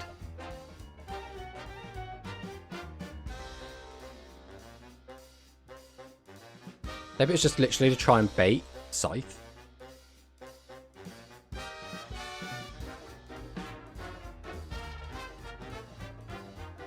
Oh, I have no idea what we're doing. Surely we just make Kraken, right? Like, why would you bother with anything else other than Kraken right now? You could go Cruel Whale, but like, Cruel Whale doesn't seem good here. A level 4 would have been better bait. Right, so he does go Cruel Whale. And we've made it using Sabers.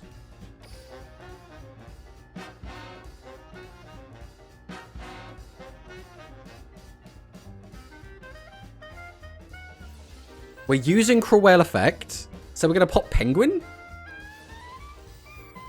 Cat was... You always cat. You never don't cat, right? You always cat.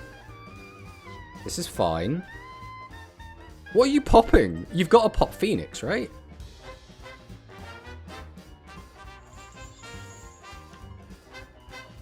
Grabs back Poly.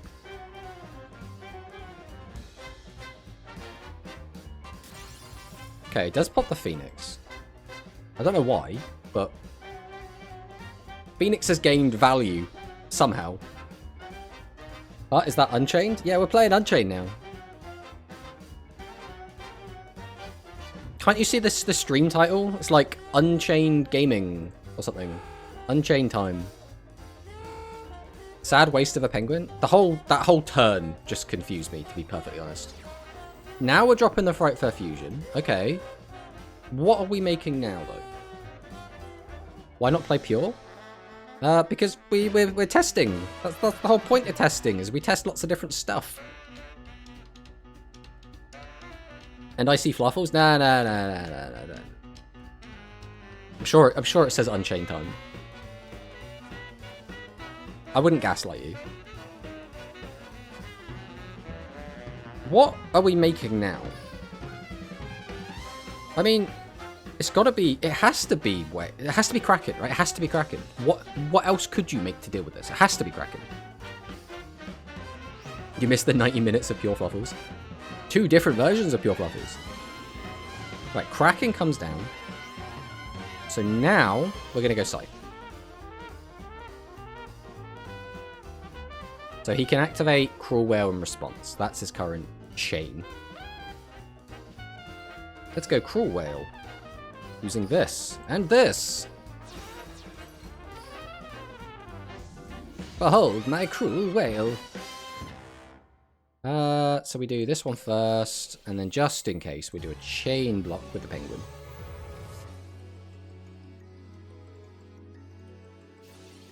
Oh no, he's gonna boost the attack of something. Go on, boost Kraken. That'd be so funny. Yay, boosted Kraken! Alright, so he gets to boost the Kraken and send something to Graveyard. Well, you can't negate a summon that already happened. So, for example, when you use Poly... Oh boy, we're getting a full descripting here. Right, I need to concentrate on my turn before I start reading. Do we need the Poly? Probably don't need the Poly. Just got the Poly. I'm going to pop my Aruha, and I'm going to pop your Kraken. And then I'm going to activate Aruha's effect. And then, you know what? I'm going to summon Abominable Unchained Soul. And then, you know what? I'm going to activate Abominable Unchained Soul's effect, and we're just going to discard this.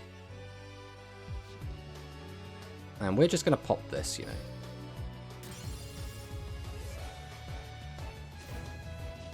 So he's going to use Retrofit to... He's already got Scythe in hand. We know he has Scythe in hand.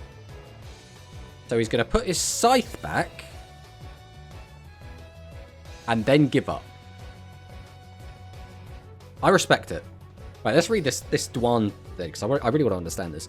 Well, you can't negate a summon that already happened. So, for example, when you use Poly, it resolves like this. You fusion summon a monster, so you would be able to negate a summon here. However, cards that cannot be activated... So does that mean you can't negate the summon of a ritual monster either, because it's not being summoned by its own effect, and that's why you can negate them, because you can only negate something if it is the last thing to happen in a chain, but there is kind of like no chain, because when the spell card is activated, it stays like on the stack until, or in the chain, until it finishes resolving. Therefore, the summon of the monster will never happen, but if a monster doesn't enter the battlefield effect that activates after its fusion summoned, you could negate that. I think that's correct. I get everything besides the last sentence legit. When Poly finished resolving, you summon the already happened, so you can't negate it. I mean, that makes sense to me. Why does Konami decide to make it like that? It's less... I think for me, it's unintuitive for people that don't play the game often when they do run into it. Like, if you see a card... Like, so for me, the good example of this... We just get this up. If we look at something like Black Horn of Heaven, I think that's a good example. Black Horn of Heaven, let's zoom in on this. Well, not that much. Black Horn of Heaven, which our chat's kind of over it a little bit, but that's good enough. So when your opponent would special summon exactly one monster to negate the special summon. So to most people, you would read this and say, oh, my opponent's fusion summoned a guy, therefore a fusion monster hit the board, therefore I negate it, right? Like, logically, that makes sense. Until, like Dwan said, like, you piece it together how the game works and how chains actually resolve, it doesn't work like that. But, upon first reading this card, you'd be like, okay, I can negate a fusion summon. Especially since this card came out in a time where fusions were they weren't really popular. I don't want to pretend that fusions were popular, but, like, it came out in the GX era, which is when fusion summoning was quite, like, I guess hyped up. Is a good way to look at it. TLDR, if you activate Poly, you can send fusion materials to the graveyard, you summon the monster, you finish resolving Poly, you send Poly to the graveyard. Yeah, that's the last thing that happens, basically. Yeah, it makes sense after learn the ruling. It's just, like I said, it's just unintuitive, right? I think that's why a lot of people don't get on with Yu-Gi-Oh! Is because a lot of the rules are unintuitive. It's like effects that resolve, or effects that declare targets at resolution, right? Or non-targeting versus targeting. A lot of that is very confusing to a lot of people because it's like... So you say bad game design. I don't know if I'd say it's bad game design, because it's allowing Konami to make very hyper-specific effects, right? So, for example, if you have something that resolves at resolution versus something that resolves... Oh, this is actually a very interesting hand. Right, I think we always go patchwork here. We'll grab Poly. We'll grab... I mean, it's always Scythe, right? It's never not Scythe here. Now we'll summon Dog. Dog effect. So we want to grab... Realistically, I think we are just going to grab Penguin, because we can't get both Wings and Bear, which if we could get Wings and Bear, we'd do that. But since we can't, we're just going to grab Penguin. Now the question is, are we going to do this? I think we probably do. So we're going to set Abomination's Prison. We're then going to activate Aruha, target Abomination's Prison, bring this out in defense mode. We're then going to activate Abomination's Prison. This is going to grab... I think we're going to grab Disaster here. Then I'm going to make Rage.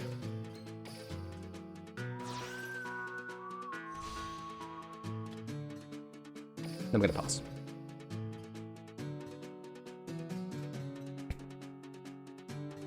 Alright. Now we are currently in an ad break. I don't know how many people are actually getting ads at the moment, because it seems to be very subjective.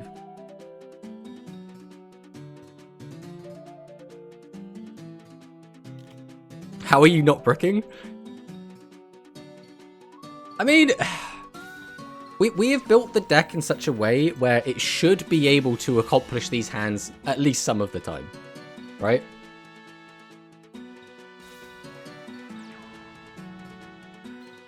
Like, the worst thing we could do with this deck is probably, like, drawing multiple copies of Poly or drawing, like, multiple Aruha. Well, there's the Book of Boo, just hanging out. I mean, we just, like, pop, right?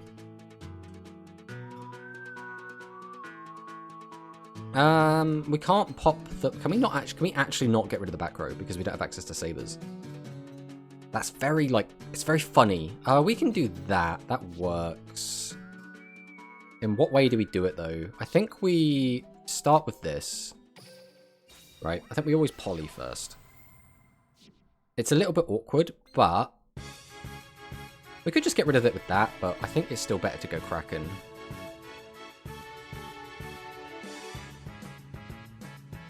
But the only thing is we need...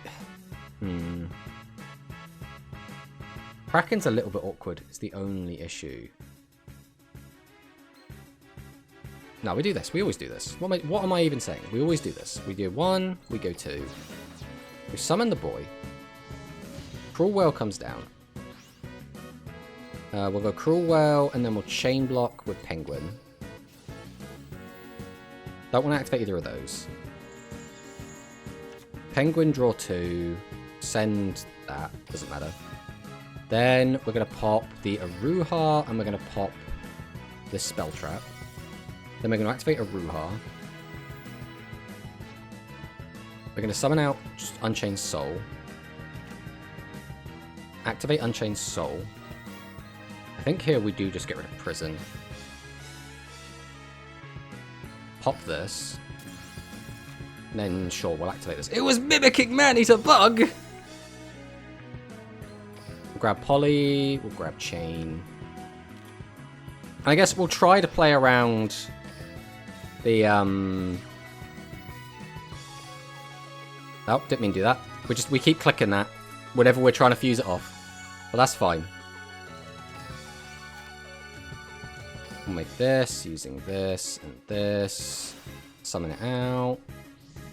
So again, we're doing this to specifically try and play around Kiteroid, right? We're not just, like, wasting time for the sake of it. Although he might be scooping. Unchained Soul of Rage is another example where you can negate the summon if they activate it as a Chain Link 1, because they say immediately after this effect resolves, Link Summon, which means that the link isn't actually part of the effect, it happens after the effect resolves, which is the last thing to happen, therefore you can negate it. So it just like forces a game mechanic, rather than like an effect is activated, I guess. Well, I guess effect does activate, but the Link Summon itself is just a forced game mechanic activation, rather than like the result of an effect. We're so close to that plat. I want to get to that plat. We want to get to it. We're going to get there. One of these days, we will be a good speed player, okay? We're going to get there eventually. The main priority is, I guess, we want to just get as high a rank as possible, because the higher rank we get, the better opponents will play against using good decks, and then the more experience we get losing against the good decks, we'll be able to work out how to beat them.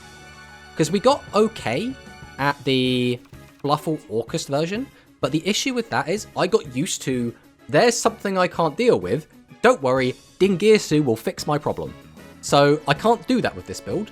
We can kind of do that with the bear and bear effect, which we can't actually do with this version of this deck. So right now, our way to try and deal with that, I guess, is going to be Unchained Soul of Rage and Hope. Okay, so what are we against? This is Galaxy? This is just Galaxy, right? This isn't Tachyon. This is just the big G. I feel like Konami designed it differently. They could have avoided the need to write that into every monster that quick affects special summons from the extra. They just want to write them essays, I swear. I mean, it's one of those weird things as well, where the game in its first version was a bit weird to begin with, right? Galactic Charity. If you control Galaxy Xyz monster, discard one card, draw 2 cards. Activate this effect, any damage your opponent takes for the rest of this turn is halved. Okay. I don't think I've ever seen that card before. That's kind of cool. So we got a Cypher. Cannot attack, but directly for its turn, its card, take control of that targeted monster. Okay, so that's fine. It's not even a quick effect. We're going into Cypher Blade. This one can pop a monster, right? Let's go. Want to take attach one material from this card. Target one card on the field, destroy it. Destroy a battle or an attacking monster, or destroy an opponent's card effect and send to your graveyard. Okay. Well, we always patchwork. Is the skill even helpful? Who knows? We've never resolved it. At least not the skill we're using in this deck. Yeah. I mean, I don't really need that right now, so I think we just take Chain. I think Chain's better here. Then we're going to go ahead and activate Bear. Grab out Vendor. Flip Vendor. Activate Vendor. Send Wing. That sucks a little bit. It's not the end of the world, but like in a 30 card deck, you'd hope we wouldn't hit one of like the few garnets that we actually want. We did not find what we were looking for. We were looking for our Abomination's Prison. Oh, that's fine. Thank you for the follow, Julian Gaming. Welcome, welcome. That doesn't accomplish much. I guess we just go dog here, right? Like, what else is there even to do? I mean, Penguin gets us a draw. That gives us potential. But, like, dog gets us Penguin, so why would we even do that? It's me being stupid. Stop being stupid. Summon dog, activate dog. Let's see if he has a Veiler. Looks like doesn't. So we'll grab out the Penguin. So this is if it's destroyed, right? Destroyed by an opponent's card effect. So we just don't destroy it, right? That's the secret sauce here. We drop the Poly.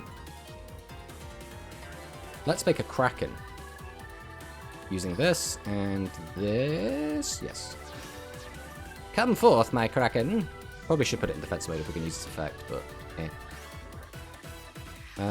So Penguin first, because we want Chain to resolve first.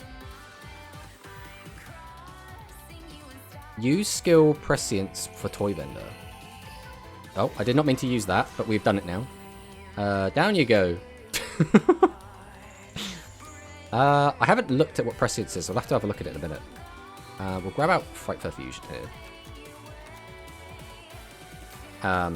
We've already used that, so there's no point doing that. We don't have access to Fusion, so I guess we just discard this. We'll just go ahead and activate Kraken here and just send that.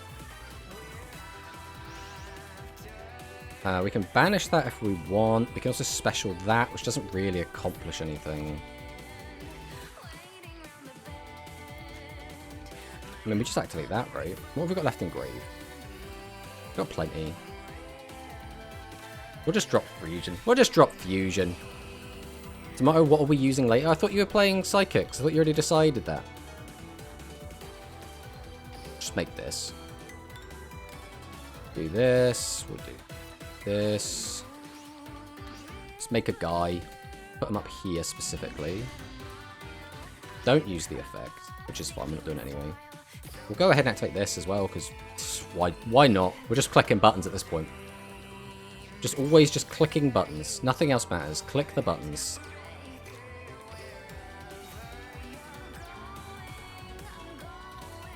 What are we using later? What are you? Okay, for me... Mate, I don't know. Probably something goofy. Well, I think our opponent has probably lost. Alright, let's check out this Prescience skill.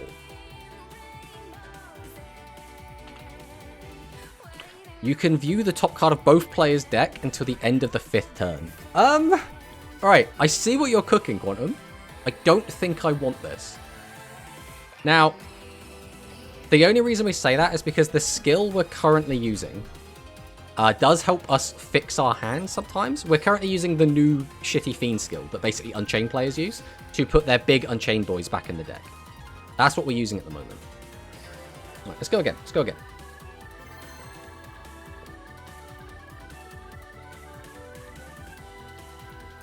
Ideally, want to get to Plat. Plat is like the goal. If we get to Plat today, that would be fantastic. Oh, it's Byakuya from Brazil. But your luck is so godlike, we don't need no hand fixing. I mean, we'll see. Win and we'll gain a rank. This is our platinum rank up game. Can we find it? Magician's Magic. Okay. Hey, would you look at that? What is that, eh? Activate skill. Fiend's Exchange. Get back in the deck. We could get it back in our hand now if we want. That's just how good we are. Right, we'll go Patchwork. We'll grab this, and I mean, it has to be Scythe, right? We don't...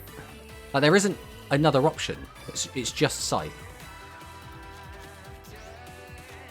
So I could activate Prison, right? Prison would get me to the Aruha. I could then pop the Aruha. But if we just set Prison... It's already there anyway. It does the same thing. It just taken a Aruha out of our deck. And I still kind of want to draw into the Aruhas. Like, I don't think... But like I said, I don't think we even need to summon a Aruha. We can just set this on the field and pass. Because all it has to do is be destroyed by a card effect. So I think we literally just do this. Because that also makes him a bit more worried, right? Is deck thinning not deck winning? Well, we kind of want to draw it again. We want to draw... the Aruha and another Abomination's Prison, because then that gets us our combo.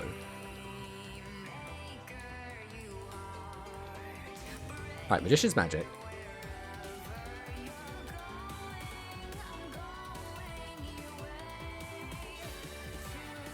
What is that Unchained Fluffal? Did you recommend it? Now this is a Tomato original, and it's really bad, but it's really fun, and I think that's what counts, really. I mean, you know, would you be one of those, like, cringe meta followers building good decks? Or would you be based slamming 2 decks together that have no business being in one? You don't need Prescience as Saber stacks to make it live and gives you 2 monsters on board. So, it does, but you won't always have access to Sabers. That's the point, right? So Prescience does work quite nicely to guarantee it when you don't have access to Sabers. And even when we say guarantee, all we know is... throwing the top card, throwing a card from my hand into the bin isn't going to be bad for us. That's basically what it does. I think we're going to be okay, though. We're against Blue Dragon Summoner. I think we're okay. Yes, I will, because I want to actually build a good deck. I don't understand what you mean. What is this good deck you speak of? And, alright, are we going to do this now? I don't need to. He hasn't done anything. No, I'm going to take the 15. He didn't even attack us. We've drawn Soul. What is happening? I can put Soul back in the deck, I guess. Yeah, we'll do that. We'll do that. We don't need to, but we will. Be gone. I mean, that is a little bit better. Right, we'll drop Polly. I guess it's always whale. It's always whale. We'll go 1. We'll go 2. Whale's coming down. Welcome to the field, my whale.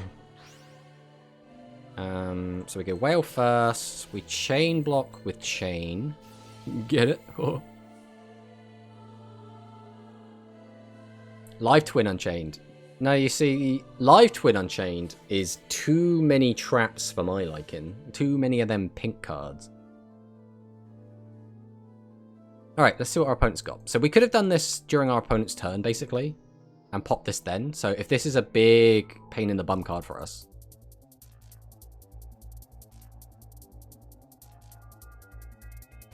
Plays around Mirror Force. Could you imagine? Playing around Sakuretsu Armor, playing around Widespread. I don't think Dimensional Prison is in this game, but he's playing around that.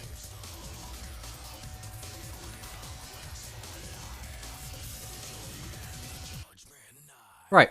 In you guys' opinion, when do players start getting, like, semi-competitive? Is it not literally until Legend?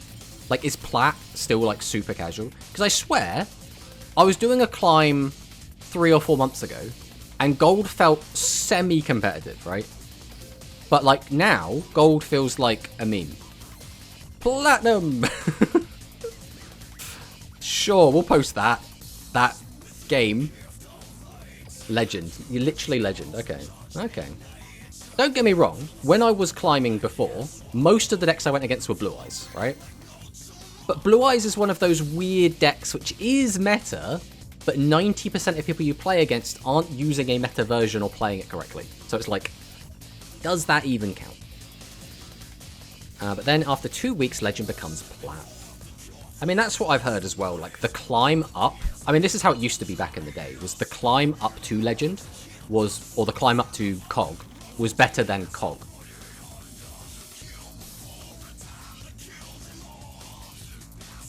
There's no way to get this out, so we always use the skill here. Look, the skill doing things again. Back to the deck with you. Alright. We always patchwork. We always poly, we always side.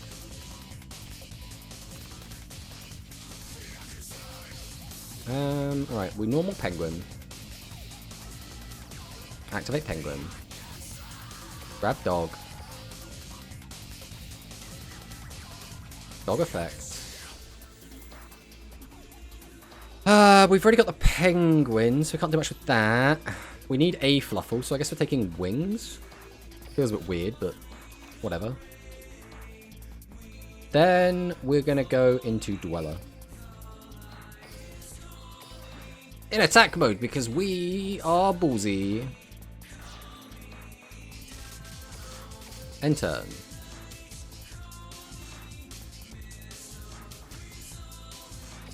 Right, we'll go Dweller. Send that. And there's the scoop.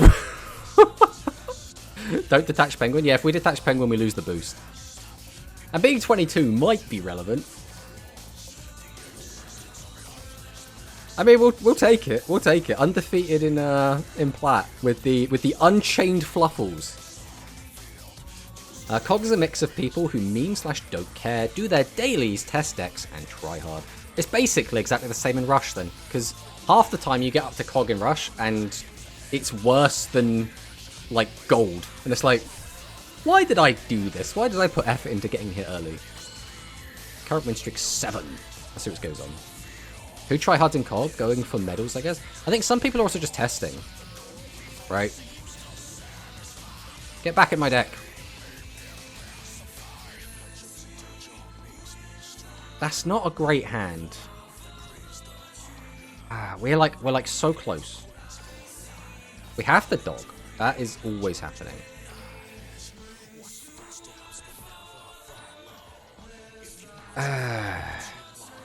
Pointless. Kind of pointless. gives us a play next turn. But it's still kind of bad. And this version of the deck, unfortunately, doesn't have the sheep. Much as, like, mind you, sheep wouldn't do anything here anyway. We need chain. I don't want to take either of these. These are only good when they're together, so it puts it down to these two. So I guess it's got to be sabers. I think it does just have to be sabers. Setback row. I mean, we could get out. Right, this is the play, right? We're going to go sheep. Then we're going to activate sheep. We're going to put dog back in our hand. And we're going to throw sabers out. Because that way we've got dog for next turn. And then we're going to pass. It's not a great turn. It's not a great turn. But it's okay, right? We have one card. We have Book of Moon. Which I'm not even sure if Book of Moon should really be in here. It's Cauldron of the Old Man! We might be okay! Okay, Cauldron of the Old Man. Gonna gain the 5. Is he gonna drop Swords of Revealing Light? Do it. Show me the Swords of Revealing Light. Straight to end phase. My man. Okay. There's Wings. That's actually potentially really good. Alright, we're good. Dog. Dog effect. Dog gets us bear. Activate bear. Grab out the vendor. Flip over the vendor. I mean, we could just pop the back row. That's not a bad shout. The problem is, if we pop the back row, it leaves us with very few cards in hand. Alternatively, we just drop the fusion straight away. Let's do it. Let's drop the fusion. Let's see what he does. Let's see what he does in response to this. So we're going to make... I mean, I guess we're just making this.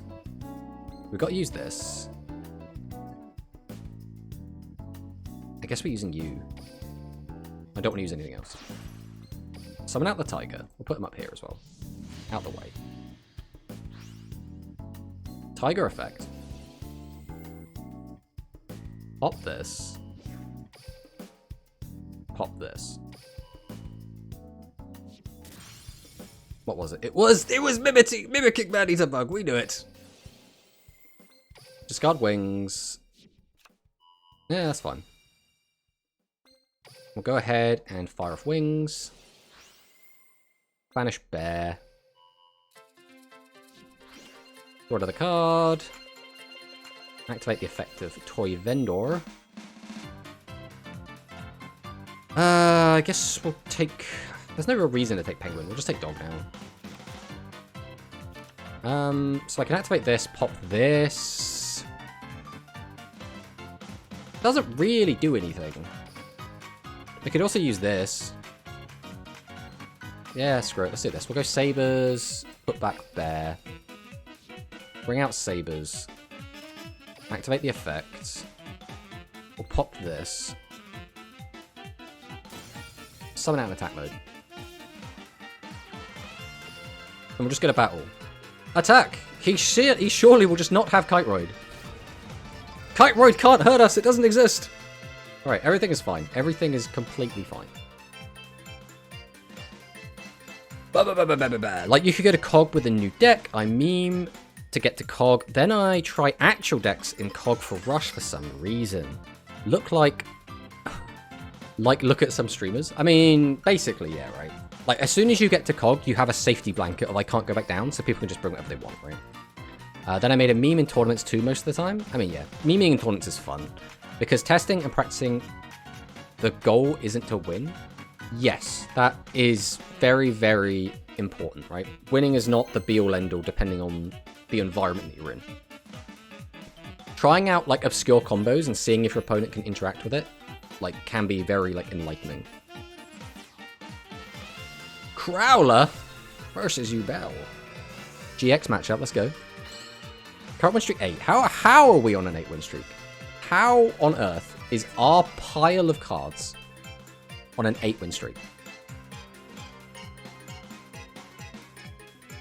I'm genuinely considering taking Book of Moon out. I think it is a form of interaction, but Legit, it's getting in the way a lot more than it's helping. Right, Hunting Hound is coming. This is actual Ancient Gears. Oh my god, this is exciting. I love Ancient Gears as a deck. Like, I've always been a massive Ancient Gear fan. Gonna go into Howlitzer. Yeah, I already reached Cog. I mean, I am trash at speed, right? I am okay at rush. I am trash at speed. That is basically how this goes. Benefits spells, future summon, blah, blah, blah. If this card face up, control leaves the battlefield because of an opponent's card effect. Now, what happens if I link it off? Now, that's probably not going to happen, but what would happen? Right, we'll go ahead and use our skill. Pop that away.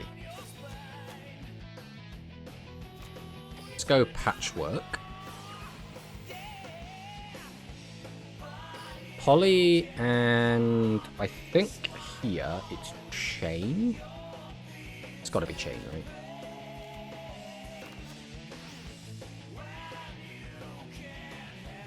I could pop that and pop that, and then link his guy off. That's probably the best thing I can do. So we'll set this.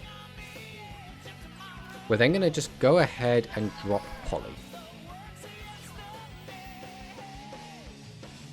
We'll make Cruel Whale using this and this. Summon out the whale. So we'll go Whale first, then we'll go Penguin, then we'll go Chain. Don't want to use any of those. We'll grab Fusion. Then we'll draw 2, discard 1. That is very funny. I don't need a Ruha anymore, right? I just straight up do not need this card. We're going to send the Ruha. We'll see if it matters. So we want to destroy this. We want to destroy this. We'll activate the effect of Abomination's Prison. He's going to use Megaton Golem. That's fine.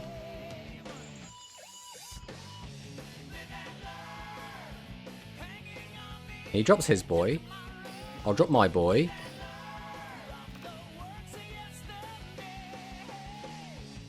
Activate the effect. Target this.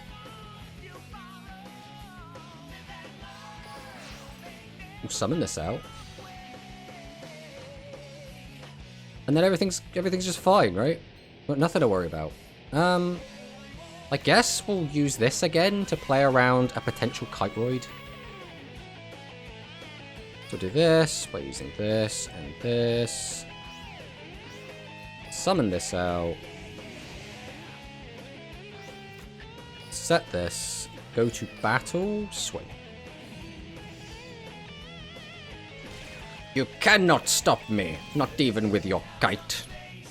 I already reached Cog. Rush was easy. I Cog on the first day. Rush is free.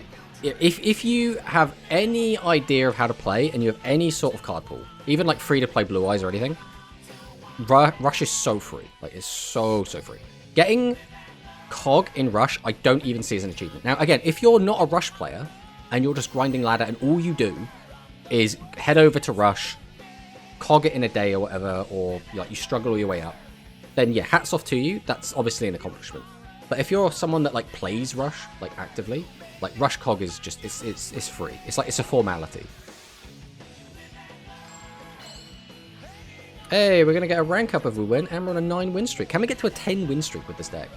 Bane of Darkness. That's a hand. We don't really want double Aruha in the open. This is actually like an okay going first hand, ironically. I don't like Rush. I use it for free gems. I mean, that is fair enough. You know, obviously, you don't have to like Rush at all. It is an optional thing. Rush Cog is just free gems. Hyla's challenge videos prove any deck can get it. Yeah, I'm not... So I like doing challenges. I'm not a huge fan of doing challenges in card games. Like, I like Nuzlocking in Pokemon. I like area restricted accounts and stuff in like MMOs and stuff. I'm not super big at like gimping myself in card games outside of like doing like wacky fun stuff. Like for me, playing with I like one-tricking Fluffals, right? That's as much like a challenge as I get.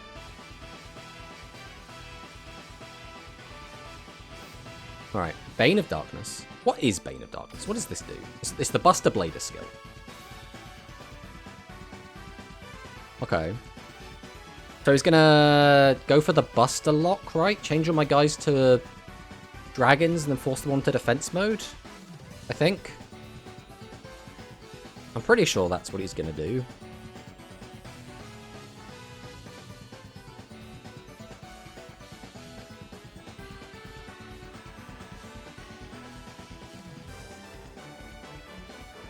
Okay, so we have Whelp, which is when this card is normal summoned, you can add Destruction Sword card from your deck, except Buster Whelp. You can only use one of the following effects. What did he add? So he got the Fusion, so he has that ready to go as a quick play.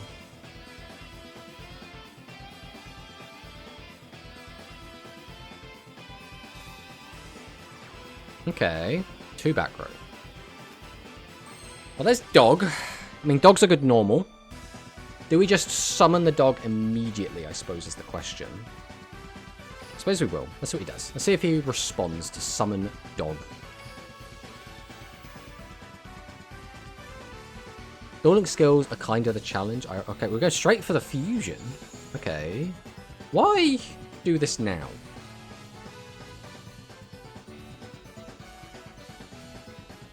Like, legit, what is the point of doing this now? IRL, it's hand traps and splashable engines. In Duel Links, it's mostly pure, which is fun. And also a challenge is you can't use some cards. Nice to see a character using their cards and nothing else. Yeah, like all of these, you know, Sora cards that I have. As I'm not playing Sora. Okay, so now I get a card to my hand. What do I even want? What does this guy do again?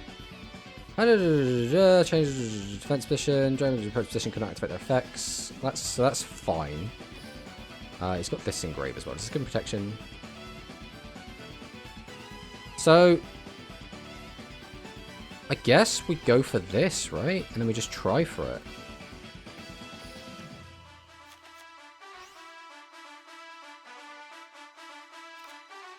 Unfortunately, we don't have any way to, like, dodge, is the issue.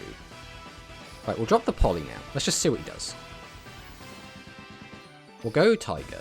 If he has, like, DNA surgery, I don't think there's much we can really do anyway. So we'll drop the Tiger. Tiger effect. Target this. Target this. He just has nothing. Okay. Set this. Activate the effect of Aruha. Target this. Summon Aruha in attack mode. Activate Abomination's Prison.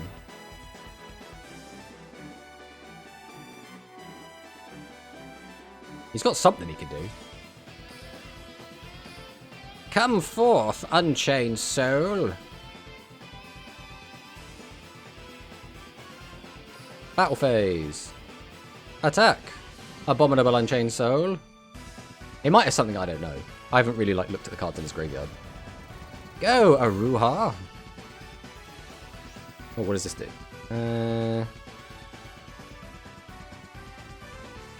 Fusion, summon a Buster Blader using cards from your graveyard. Oh no! We should have read his cards! We just completely did not read them. We haven't used his effect yet. But we would float into a guy that doesn't really do anything is the issue. I don't think it's worth it. Okay, so. We couldn't have gamed him here either way then, right? Because we would have attacked, he summons this, we clear it, we get him for 22.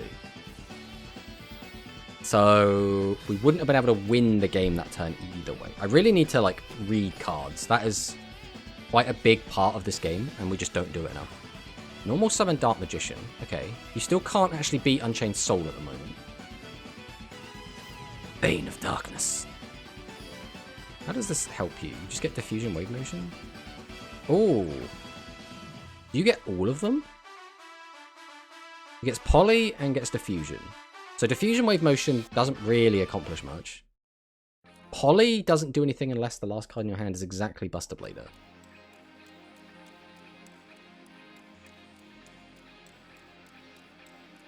But you can clear these two, that's fine, I don't mind that.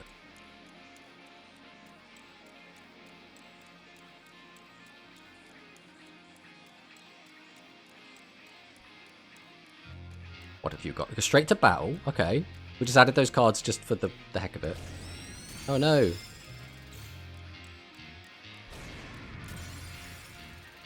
Anyway, a Ruhar effect. Summon Unchained Soul of Disaster. He's got 300 attack, my little guy. Draw for turn. We got Bear. Okay, Bear doesn't do much of any interest here, really. I guess we'll just go ahead and use Disaster straight away. Taking this. This is mine now. Come forth, Unchained Soul of Rage. I mean, what do we even have in here? It's just Sabers. It's just Sabers. It's only Sabers. Draco Kid. How is Draco Kid only just followed? Come on, Draco Kid. Read them. I guess... Well, I could spin his guy. I don't need to, but I could. Yeah, I think we're thinking way too hard about this. I'm pretty sure we were fine either way. I came to make fun of you. That does sound like you, Draco Kid. That does indeed sound like you. I know, right? I never followed you on Twitch. Like, how? Well, it's probably because I stream at really awkward times for you. Except now, on a Sunday.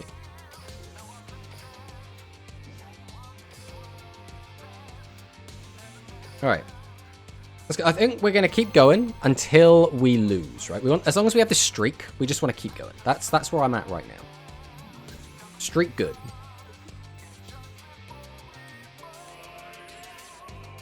Nope, I missed our opponent's name. I suppose that's not really important.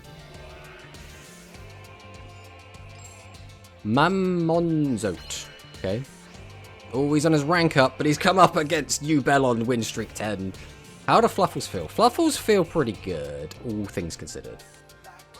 Oh, this is a really good hand. It comes down to how much he sets. Alright, Melody of Awakening, that's fine. If he summons out a load of monsters, I'm feeling pretty confident. If he summons out, like, even Ding. Like, Ding would not protect him from this hand. This hand is so good. How many kidneys did you spend? This account is entirely free to play. This is a free to play account. We've spent 0 money on this account. This is 100% free to play. We've done it, lads. We have thwarted his... our opponent's attempt to rank up. We have denied him that by doing absolutely nothing. Also, I just want to say, that was arguably the best hand we've opened today, and we didn't get to play it, which is very sad, because that hand was absolutely cracked. Search Hylister on YouTube, and then you can find the videos she does on cogging with random stuff like no effects, etc. I don't know if we have... We might have a Hyler command. Do we have a Hyler command? We do, we have a Hyler command. There we go. We did make that. So yeah, anyone who's into Rush content should go and check that out. If you like the Rush, or if you like Pokemon as well. There's a lot of Pokemon content going on over there. Look at all these follows today. Thank you for the follow, Speedy God and Jerry Beans, man. What a great name. What a great name. I guess we'll just go ahead and use Fiend Exchange. Just put Unchained Soul back in the deck, because we don't really want that in our hand right now. That is better. That does also just get the Unchained back. It's a bit weird. So we can use Patchwork. This is where stuff gets a bit funky.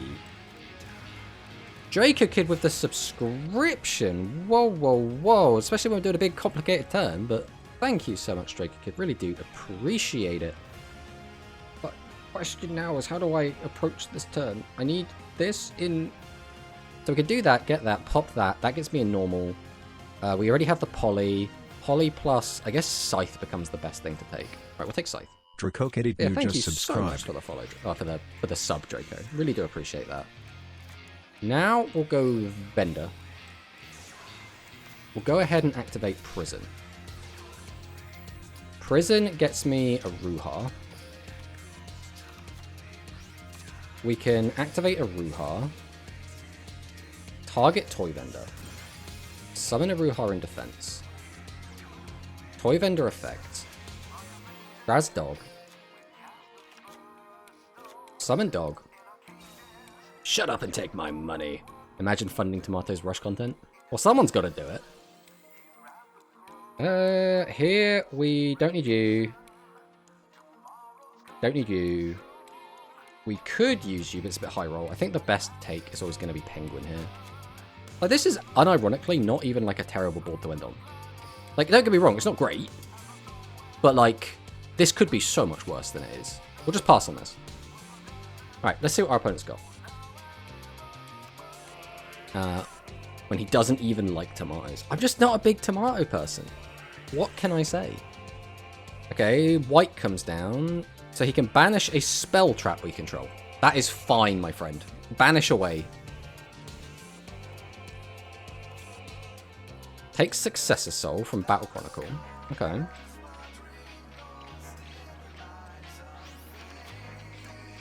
If he sends a Ruha, that's not even the end of the world. Realistically, like it's not great, but we can live. Or we can manage. It's not a huge deal. End of the main phase. Do we want to just fire this off now? Yeah, we will. We'll use Scythe now. So he's probably still got Successor Soul in hand. Which is fine, because he's going to be able to send, which is like, it's a little bit annoying, but it's not the end of it. Right, we'll summon Cruel Whale up here. So we're going to go Cruel Whale, and then we're going to Chain Block the Penguin. Now we'll see if he Successor Souls in response. He's not going to do it, okay.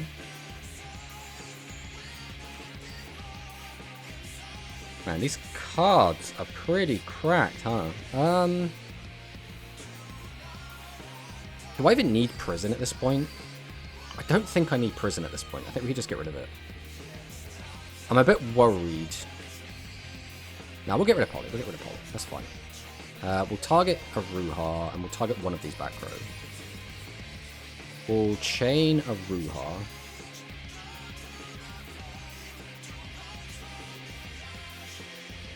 Then we'll summon Unchained Soul. Unchained Soul effect. Gonna discard Abomination's Prison. Then I think we're gonna pop the other back row, to be honest. I just don't want him to have any back row. No back row allowed. No crackdown.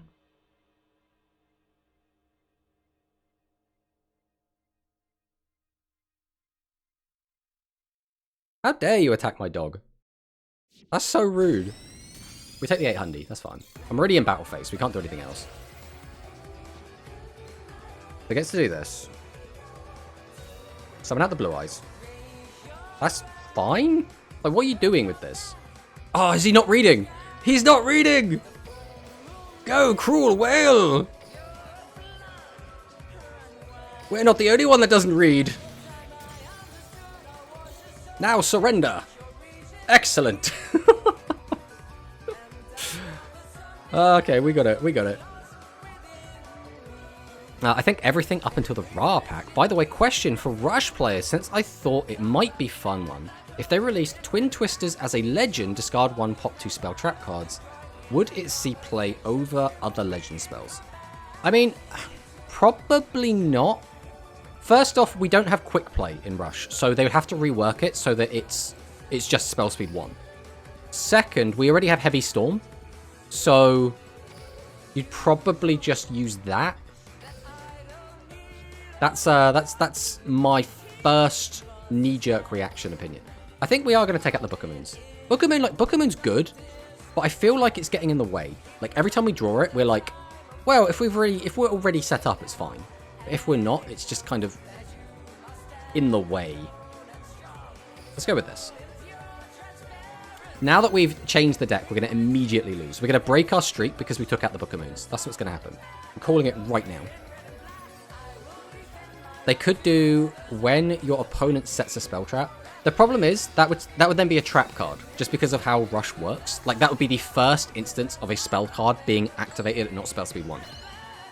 Current win streak 12. Can you believe it? This is our loss. This is it. This is the loss. This hand isn't fantastic, not gonna lie, but we can grab the Scythe. We could just set this pass. That's not awful. He hasn't got a skill. I've just realized he hasn't got a skill. I'm just going to set chain, and then we're going to pass. We got one guy in the way that will get us a plus if it gets destroyed, doesn't get banished. And we have a interaction with our opponent. Like, this isn't the strongest hand, but it's okay. I guess the argument for Twister over Heavy Storm is that you might be in a spot where Storm hurts you quite a bit, and the discard might help for the graveyard setup. I mean, there is always that possibility, right? I think we would be more likely to get, like, a Mystical Space Typhoon before we get a Twin Twister, though. Like, just a straight up, you don't need anything on the field. Obviously, again, wouldn't be quick play. It would just be a spell speed 1, pop any back row, but it wouldn't have any restriction on it at all. I don't think it would see play, but I think MST is iconic enough that it could make it into the game. In the same way that we got Sakuretsu Armor after we got Mirror Force. So, like, that was a weird inclusion. Now, we do have a track code called Sakuretsu Force that does work with Sakuretsu Armor, but still, nobody's playing that over Mirror Force. Now, problem with MST is that every archetype has its own MST, but that's the thing. Now you could have 4 MSTs in your deck. Whoa. And to be fair, we do have other options. We have Ghost Cyclone. We have the new one, Galaxy Storm, I think it's called. Vision Hero Vion. Okay, that's fine. You can Vion. Is man gonna, like, drop Sunrise on me and we're just gonna get completely blown out? Imagine the loss to a skillless deck. I want Double Pierce. I don't want to die to a skillless deck. I'm not saying it's not going to happen. I could die here. Like, this is not the strongest open we can make. It's Sunrise! He's here! Alright, so this is... You can add Miracle Fusion for your deck to your hand. When this card attacks the monster, you can target one card on the field and destroy it. Okay, that's good to know.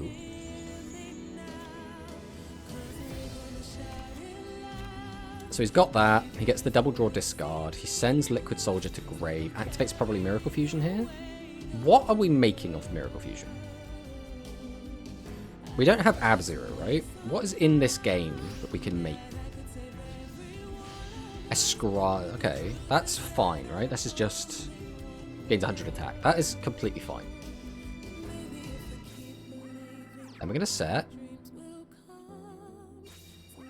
Then we're going to set. Then I'm going to activate Edge and Scythe. I'm going to make the Cruel Well. I'm going to send Scythe. We're going to send Pengu. We'll summon it out. I guess there's no reason not to summon in attack mode, right? Like, attack mode is always the way. Then we go Cruel Well effect. We'll go Penguin effect. Don't want to activate the optional effect. Draw 2.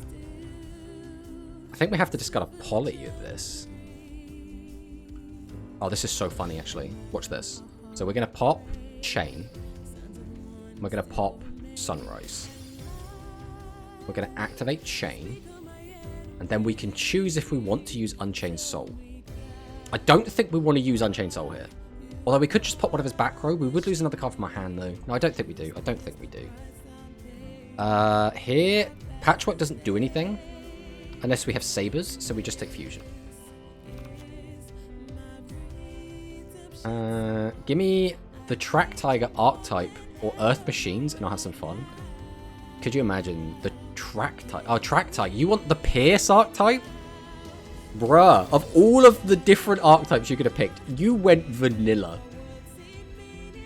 Like, it's literally just like add Pierce to your hand. But can't the opponent pop Whale? They can't on the attack deck. And then this is before damage calc.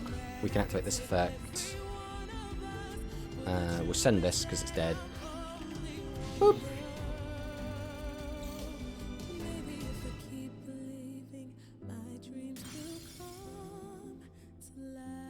Okay, we're fine. There's wings. I guess we'll leave this in hand for now. We'll use the skill at the end. So we'll go Dog. Dog is step 1. Step 1 of the plan is always Dog. No Fright Fur Repair for the Send of Cruel Will, by the way. Yes, so we do not have that in the deck because, although it's a nice little gimmick to do, a lot of the time it doesn't actually get us anywhere. Like, the extra normal summon, or is it a special summon? Whatever it is, the extra summon doesn't often come up.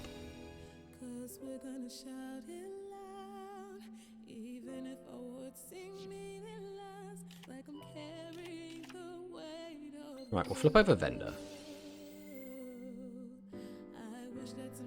Simple archetypes are more consistent archetypes that do more that do more often have turns where they set pass. It depends, right? Because like reptiles is a very kind of intricate archetype, but it very rarely does nothing. If we're talking like a fusion archetype or a like a maximum archetype, then yeah, I'm completely on the same page. Right, we'll go Fluffal Wings. Banish Bear.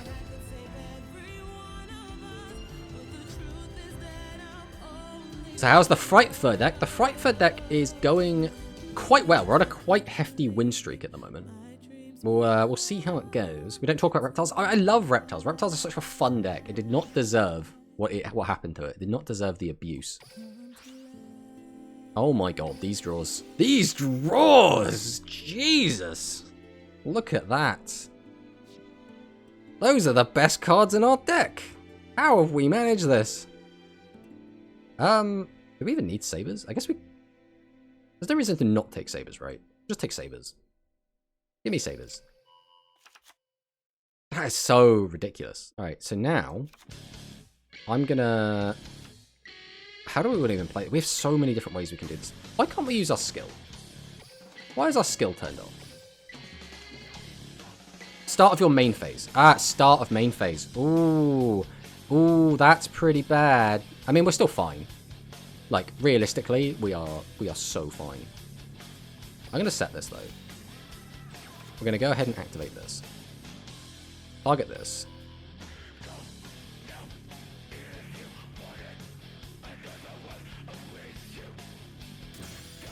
Bring out a Ruha.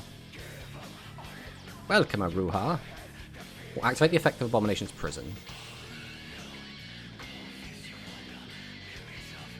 Oh, we've actually put ourselves in a really awkward spot here.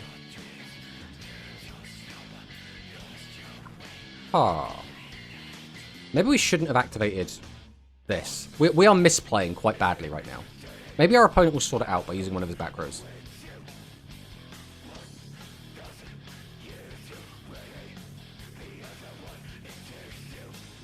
Or will we get to do that anyway? Oh, we can. We can do this. Yeah, Unchained Soul, get in the way.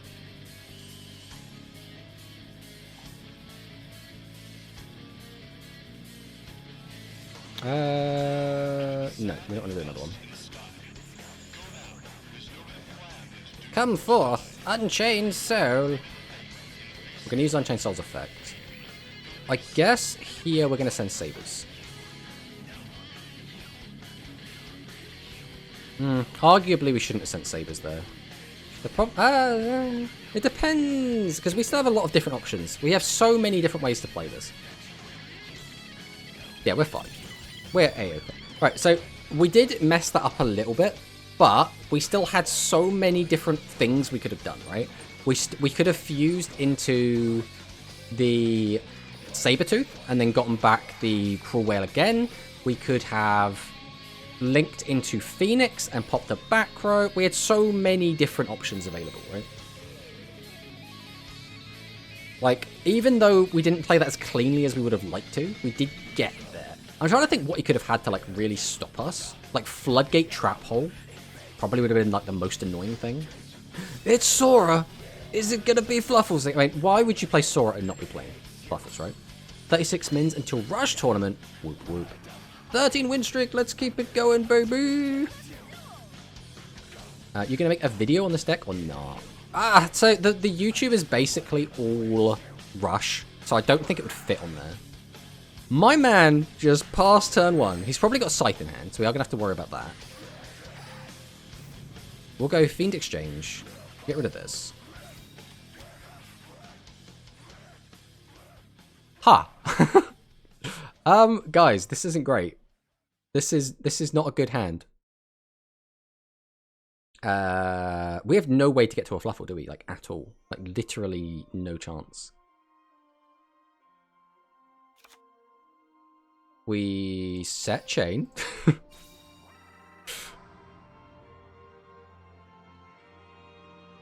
We activate a Ruha. Pop Chain. Thank you for the follow, Coogan. Welcome, welcome. Right, we'll go Aruha defense mode. I don't even think it's worth attacking or trying to attack with the Aruha. We'll just leave it in defense.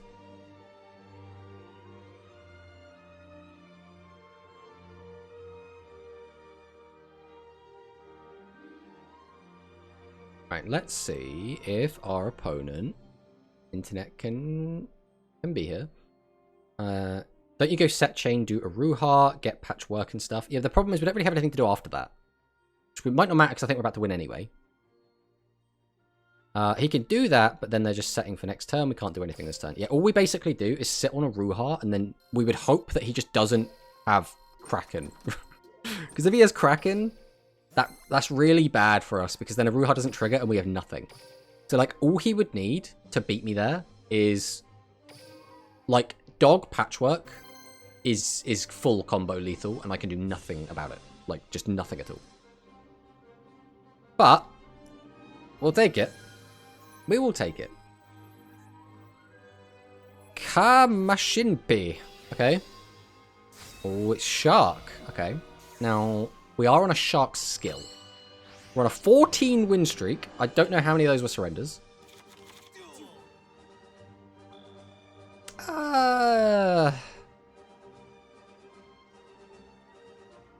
I mean, I think we have to fuse. Like, what else do we do with this hand?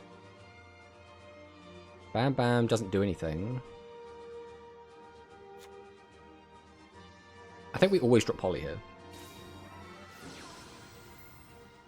We have to make Kraken. Drop this in defense. We want this one to resolve second, so we'll go Penguin, Chain. Right, we need to find Dog or Bear or Vendor. That's what we're looking for. Dog, Bear, Vendor. Dog, Bear, Vendor. Dog. You're kind of a liability at this point, Unchained Soul of Disaster. But we also don't need the wings. And we can put you back into the deck next turn. So I think we just ditch the... No, because Dog gets us... No, because we're fine... Yeah, we'll send wings. We'll keep the Unchained in hand. Because we don't need to activate Toy Vendor. All we would do with Toy Vendor is send another card to grave that might work. Activate Bear. Bear gets us this. We are going to activate Patchwork now, just because we don't want to draw into our targets, and we only have so few of them left. So we'll grab these two. Flip this over. We're just not going to use the Vendor. That's fine. Just send wings. Banish Bear. For another card. Activate this. I mean, I can just grab Sheep. Like, that's fine. Sheep's fine. Grab Sheep. We're going to special Sheep in defense. Activate Sheep. Dog back the hand. Bring back Chain. Ooh. No, that's still fine. We're still A-okay. Then we'll activate Aruha. And we're going to get rid of the Sheep. Go into Aruha in defense. And that's it. That's our turn. That's fine. That's an okay turn. No, you discard wings. I mean, both work. It would be really funny if you tribute summon Disaster next turn and link that away. That would be really funny. I'm not sure that would be the right play, but it would be very, very funny. Lamau, okay, yeah, this is fine. Not full combo, but a good board. Yeah, we got three guys that kind of do stuff. I mean, Kraken doesn't actually do things. He's just got a big ass. But sometimes a big ass is enough. Hi, I'm Disturbia is raiding with 4 duelists. Welcome, welcome on in Disturbia Duelists. I hope everyone had a great time over with Disturbia. Based on the fact it's Disturbia, I assume there was some sort of interesting event going on. That's what it usually is. I was told you're British. Yes, I am quite British. From Dino. Yeah, Dino has become my #1 British appreciation fan. And also, we just wasted a bunch of time there, but that's fine. When this I have no idea where to interrupt this deck at all. So, We are flying blind. We are going to wait and see what happens. Thought you were Whoop. I was betrayed. Yeah? Why do you think Disturbia was Whoop? Alright. We have Swap Frog. We've sent the Ronin. We're linking into... Thank you for the follow. Hygen. Welcome, welcome. Marincess. Coral Anemone. Okay.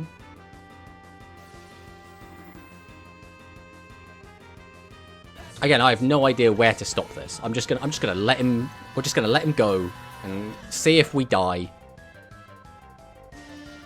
Look at the Rush Coliseum General later. I'll show you. I'm in so many Discords. I really struggle to keep up with my own Discord, let alone all the other Discords that I'm in. Like I'm really bad for that. Okay, we're getting Ronin back, so we can link 4 if we want to. We're using Infantry's effect, summoning out Marksman. Okay. Cannot believe you missed on the follow. Here you go, mate. Yeah, thank you for the follow, Disturbia. I do appreciate that. I left for 5 seconds. Well, welcome back. I also have to be a ref for a match right now, in fact, Draco. Oh, don't dwell on me. That's rude. I mean, that's a lingering effect, so that's going off either way. But I guess... Does Dweller matter with Scythe? I don't think... Because it activates in hand, so I don't think that matters. It will stop a Ruha, though. We lose that, that's fine. Right, we're going to just go ahead and do this. We'll special summon this, using this, and I guess you...